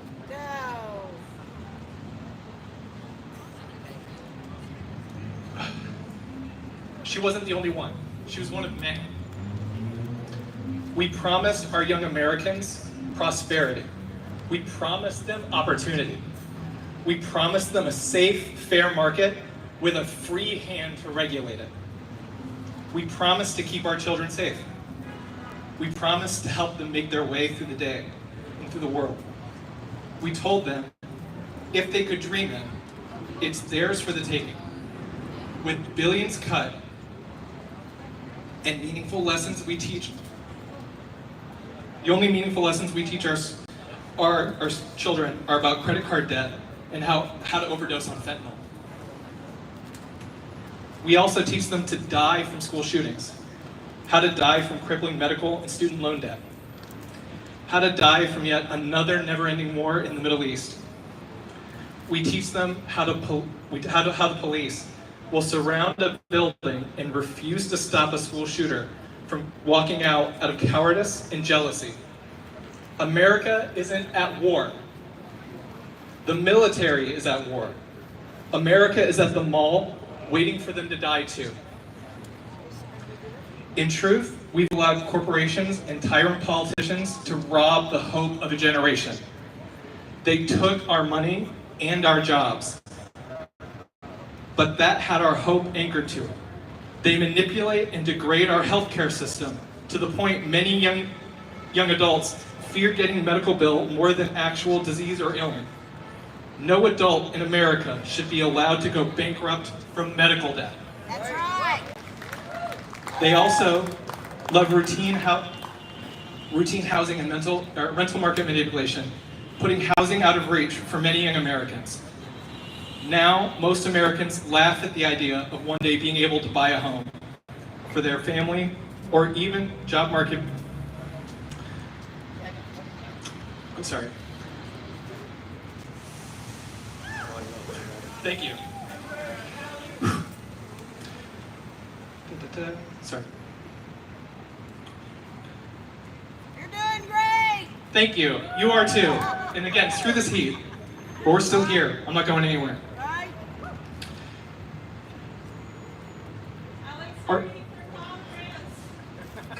Even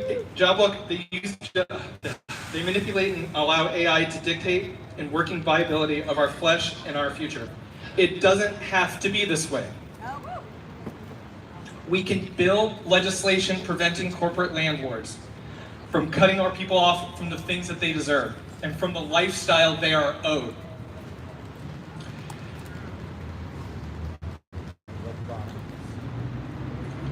We could curb the ability for conglomerates to manipulate supply and demand. We can pass legislation providing medical coverage to all Americans.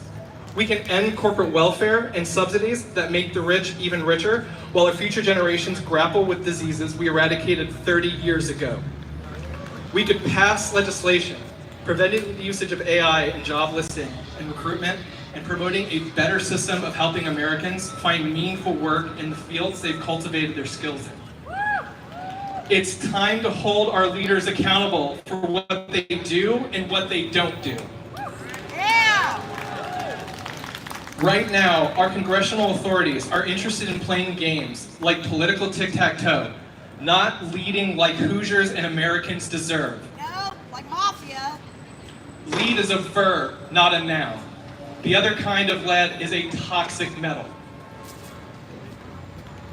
We cannot wait for our relief. We need to step up and build what we can, when we can, and how we can, while there is still time to act. Yeah! against climate change and political corruption. Are you ready to return hope and our future to our young Americans? Are you ready, my fellow Hoosiers, to find economic freedom and prosperity for our youthful working class? Are you ready to ensure a bright future by ensuring a healthy future? Then let's fucking go! Let's fucking go! That was Alex Hardy for Congress. All right, our next speaker is Bill Smith. Bill Smith is a local activist. He's been to almost every 50-51 event, and he's one of our legal observers. Come on up, Bill. Good afternoon. How are we doing today? We're doing good, right? I'm amazed that there's this many people out there in the heat on a Thursday afternoon. Yeah. We're stirring up good trouble. So today I'm going to share some good news for a change. And yes, there is good news even in these dark times. My wife is an immigrant. And we all know how immigrants are being treated by this regime. Yeah. Like many of us, I had heard of ICE raids. I had seen the videos of immigrants being attacked. Watching someone's car windows being smashed as they drive someone out of their car. That was horrifying to me. Let me tell you that the path to a green card is long and arduous. Endless forms to fill out, money to pay. Each immigrant must go through what they call biometrics. They are fingerprinted, photographed, have medical exams, and just to make things harder, the work permit used to be free. Now you have to pay $600 for it. Yet my wife and I went through all of this. Then came the joint interview at the immigration building downtown. And let me tell you, I was nervous and on high alert. After all, I was aware of immigrants showing up to these hearings and being disappeared. I kept thinking of this, how I might not see my wife for 3 years again. This kept me up at night. And this is what it's like to go through this in today's America. Yet still we went, nerves and all. They asked us many questions. Why did you come here? How do you meet? We answered each one, and we waited. I am happy to tell you that she did get her green card. And let me tell you about my wife. She is the most faithful woman I have ever met. Very faithfully, she shows up to work each morning. She shares with me the details of life in another country. The things that we take for granted here in America, like medical care, electricity, so much more, are simply, we're not there for her. Her neighborhood didn't even get electricity until 1985. Oh my God. Yet even in this good news, we are still faced with the bad news. I just found out that a man 3 houses down from me was grabbed by ICE. And in talking to a friend of mine who is a Trumper, I noticed something. Before I go any further, I will tell you that it is possible to remain friends with someone who is a Trumper. Difficult, yes, but not impossible. We were talking about immigration and she kept on referring to these people, or those people. And I tried to tell her that I was defending the rule of law and due process for everyone. Yet she kept on complaining about the amount of time this would take with these people. And by doing so, she was dehumanizing them. They no longer had an identity or even a face. But that is far from the truth. For these people are husbands and wives, children, sons, daughters, or parents. They are not just a faceless entity. They are not someone to be feared. I imagine what this country would be like without immigrants. They clean our hospitals, our hotels, our homes. Some pick our farm produce so we can enjoy the cheap produce in their stores. Immigrants bring so much to our country. For example, I love Chinese food. My ex-wife was a Chinese immigrant. Both of my kids are half Chinese, and my son serves in the United States Army. And none of this would be possible without a Chinese immigrant who was my ex-wife. Take away the immigrants, and it is America who loses. I ask, how are you making America great again? My friend kept on going about immigrants raping and killing Americans. She probably heard it on fascists on X, quote unquote, Fox News. So I challenge MAGA people, do you personally know anyone who was actually raped by an quote unquote illegal immigrant I can't imagine many people who would. I will tell you this, immigrants like my wife, they did not come here to rape and kill Americans, nor did they bring fentanyl into this country.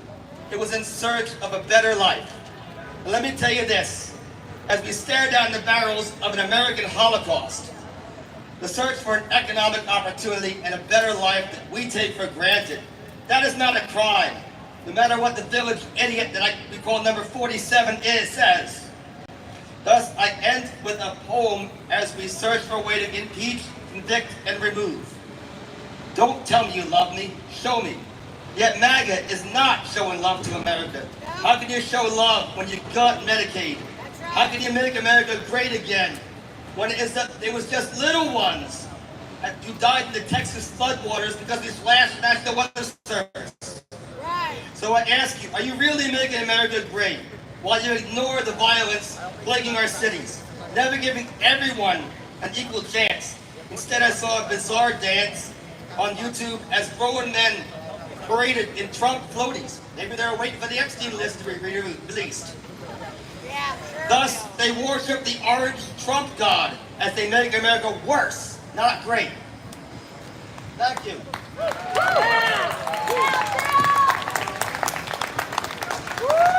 Thank you, Bill.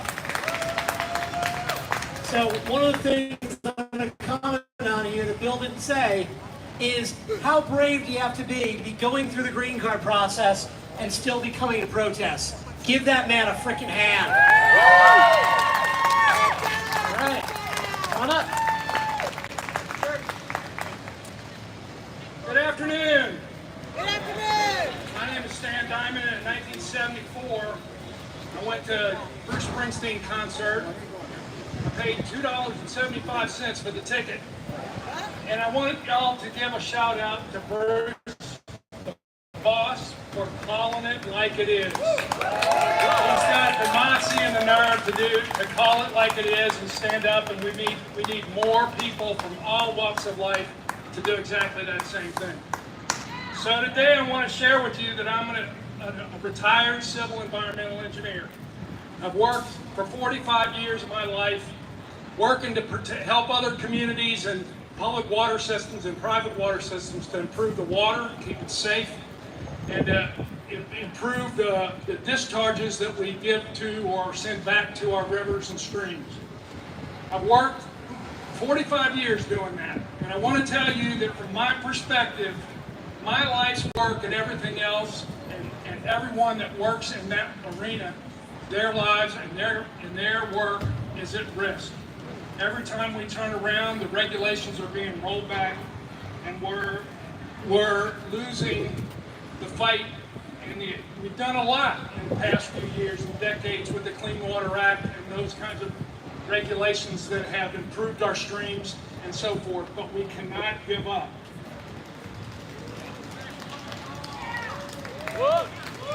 Bear with me just a second. We got your back.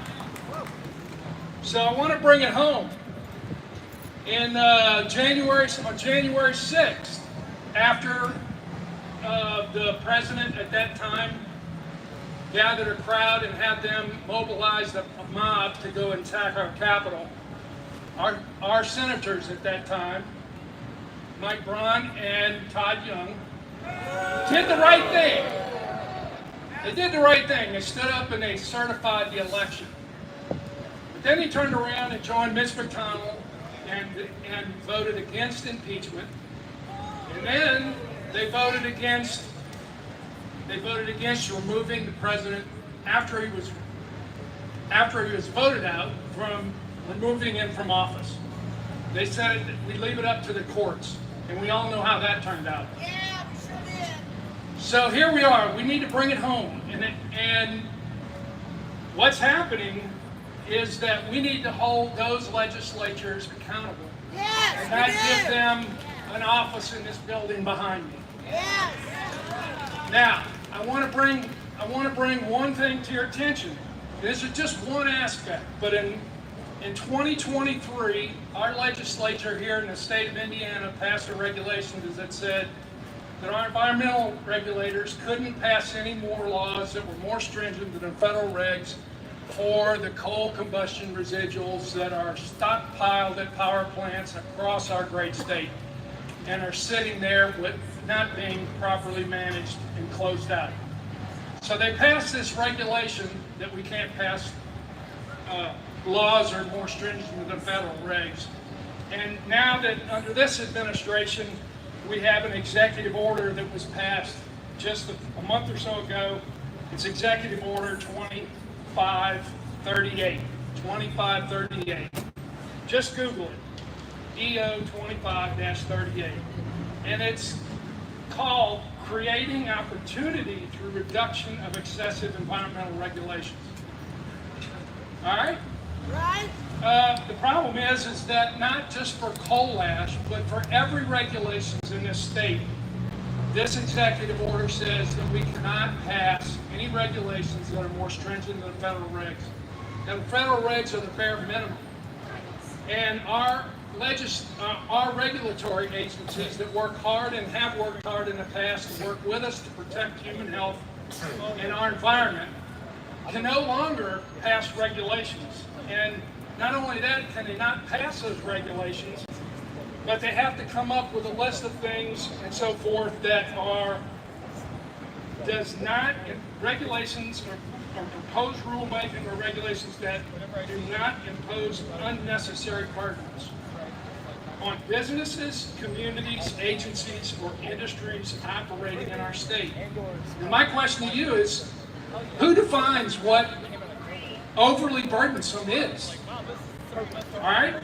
So, in addition to that, they have to come up with this list, and we have to deal with those are being reevaluated and so forth, and being restricted. So the bottom line is that our regulations, environmental regulations in this state, cannot be updated, cannot be brought up, and the businesses, power companies, pharmaceuticals, other companies and so forth can point to the federal regulations and limit our ability to update those regulations and to enforce those regulations. So this executive order, I would argue, is not constitutional.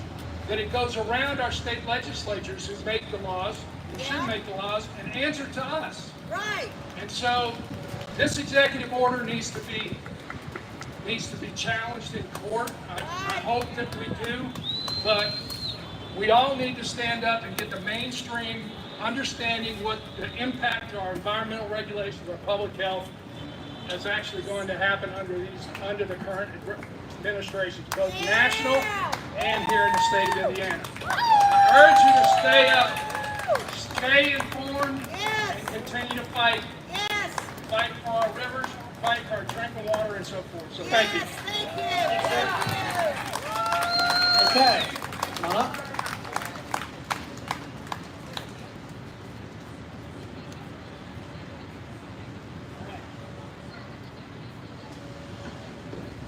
Okay, my name is Corbin Havener. I am an autistic self-advocate, and I am a teacher at Indianapolis Public Schools. Now, I will say, like, teaching wasn't where I went to right away. I've known a bit about the heavily scrutinized environment of what being a teacher is, particularly in public schools. And I tried to pursue other paths, and there were things that didn't work out well for me. And I decided, okay, I wanted to test out getting into a classroom as a substitute teacher in Fort Wayne, and there was a classroom I got familiar with, and you had that feeling of, oh, this group of kids, these are my kids, and you just want to be able to be there for them any way they can. But one of the things that really reared its head was, just some of the difficulties of being an autistic adult. One is that unless you are of a significantly higher support level of groups that do deserve the support, and Medicaid should cover, of course. If you are somebody that's like me, there's really a lot of good luck figured out. And on top of that, any services that are available just put you in a box. They assume that, oh, you're autistic, you must like tech. Go sit in the basement and do that. And that wasn't me. So I worked very hard, and I'm very appreciative of IPS being very proactive in their recruiting. And they brought me down to Indianapolis, and I'm about to start my second year of teaching.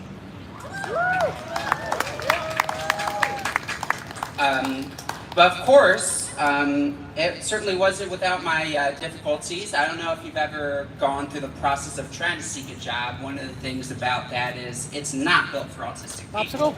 You know, it's usually how well can you play neurotypical, and it's a very frustrating process. And oftentimes there's a lot of connections, and it can fall into who you know, not what you know category too. But if that's the worst of my problems, you know, that's small potatoes there.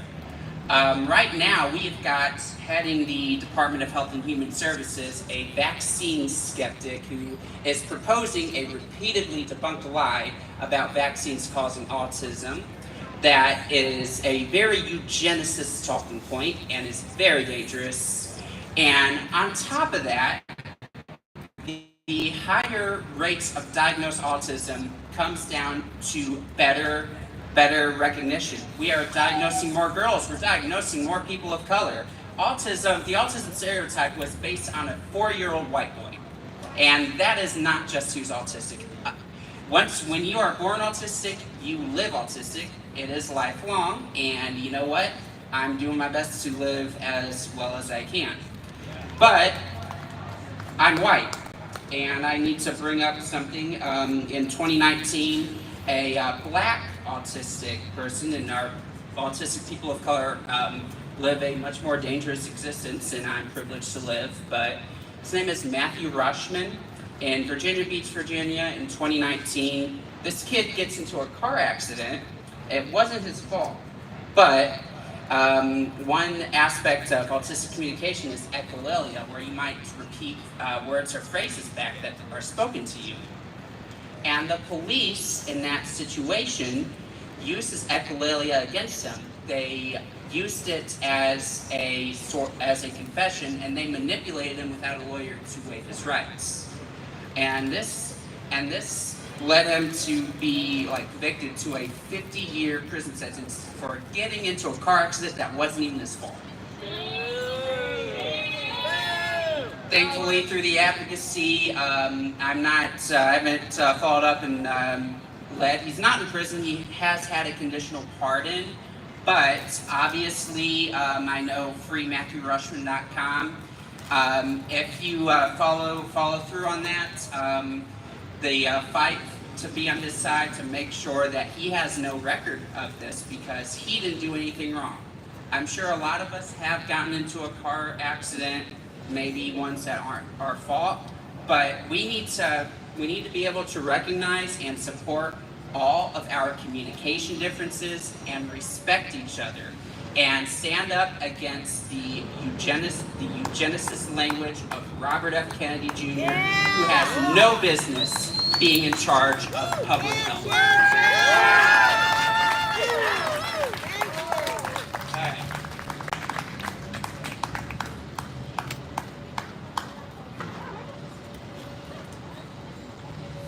Thank you. Hi. Hi. My name is Vincent Ferry. I graduated recently from high school, and if there's one thing I've learned from almost my whole life of going through education, is that history should never be repeated. We've learned from our lessons, but they haven't. Our current president, Donald Trump, hasn't learned the lessons. He needs to be taught those. Yeah!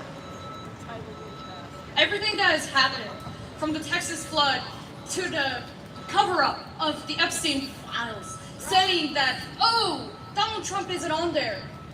It's a cover-up. Donald Trump is on the list.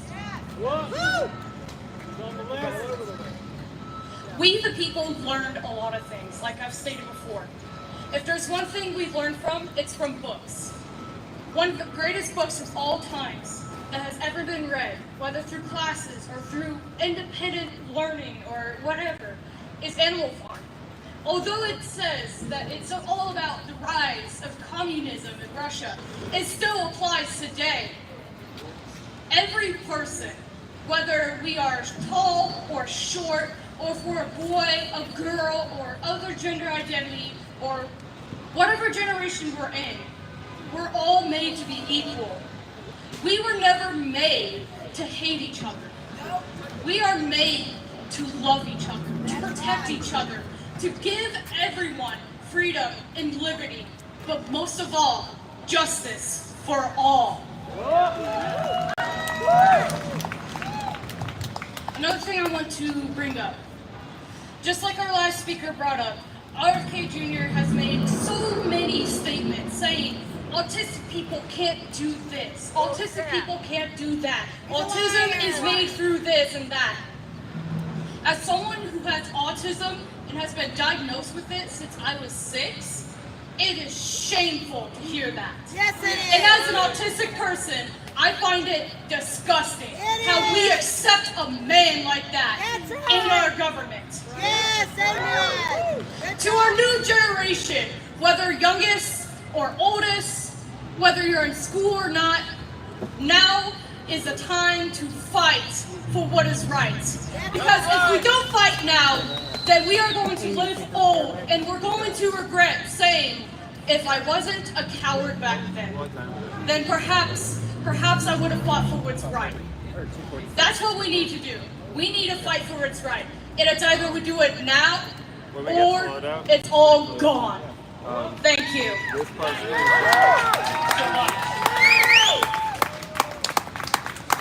Okay. I would like to read. It's the closing address. I think a lot about what's going on. I do this professionally. It's my full-time gig. And yes, I am an unpaid protester. Eventually, I would like to. So, and I know you think about it too. All of us do. We spend our time obsessing about it. But I think I might be able to give you a little bit of a perspective. And this isn't going to take real long. I know it's hot. So, all of this began on January 20th, 2025. Today is July 17th, 2025. That is 178 days. Yeah, and now, it makes me say, here's a way to look at this. I get my hair cut every 6 weeks. We are 4 haircuts in. And eventually 2. All of this has happened in only 4 haircuts. So we now have soldiers patrolling Los Angeles like it's a foreign country. We have a concentration camp in Florida. That is shameful. And from what I can tell, there's one of those under construction right here in Indiana. We have even seen the brave men of the FBI cave Trump. Brave men and women, excuse me. We have seen America deport people to countries not their own. And then I've been taking some notes. And we have seen Trump's cuts to NOAA lead to the direct death of children. Now, I would say that's crazy, but one of the things that we have seen is that our opponent is literally the most powerful man in the world, and he can do anything he wants. No, he can't. Oh, he can do it. He might even get away with it. But the question becomes, what do we do? Stop him! So that's the question I always get. And quite honestly, I don't think I've ever answered it real well. Because this is a hard thing. One thing we do is we keep coming out. Yeah. Right? 50-51 is a unique thing in the world because every 2 damn weeks we throw one of these things. Right? Mostly because we never knew you weren't supposed to be able to do that. Okay. So here's what I'm going to tell you what we have to do. We have to do more. And that more isn't necessarily a big thing. I'm going to illustrate this with an example. Earlier this week, my best friend was driving downtown, and she saw a car stalled in traffic on College Ave. You probably kind of can picture the area. So, what do you do? So the classical answer is maybe you just drive on. You figure they've got a cell phone. Maybe you call a tow truck. Maybe you think you call the cops. And I'll tell you what she did. She didn't do any of those. What she did was stop her car, get out and attempt to help. And you know why? Because the person didn't look like me. She was concerned that if the cops got called, maybe that person doesn't come back. And I would have said a year ago that that was impossible. I would have said a year ago that America's justice system would have held up. I don't think so. In July of 2025, that's a legitimate fear. So what she did was she parked her car, she got out, and she tried to help. He didn't even speak the language. She had made the right call. And so what she did was she stayed with him until another friend arrived, and collectively they were able to get the car off the road. Now, that's despite not speaking his language. That's despite it being inconvenient. And that's despite her being female, potentially putting herself at risk. That's brave. So if the bottom line is, if you want to know what you have to do, we've got to do more. And that more might not be a big thing. It might just be helping somebody on the side of the road. It might be coming to one of these protests. It might be being a little more inclusive in our worldview and realizing that what happens out there makes a difference. Because you don't know what's going to happen. And the old saw that, I didn't stand up for this person because I wasn't one of them. At some point, you rest assured they'll come for me. And they'll come for you if you're at a protest. We have to do more. We have to do better. And the better and the more might just be a little thing. We make the world better one act of kindness at a time. All right, 8/2, August 2nd, we will be here 12 to 3. And the theme is Rage Against the Regime. So bring your anger, people, because I'm bringing mine. Thank you so much. Have a great day.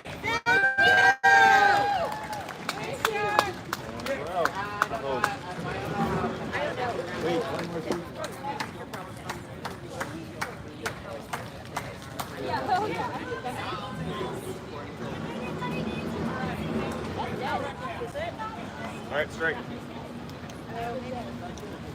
Oh, yes, I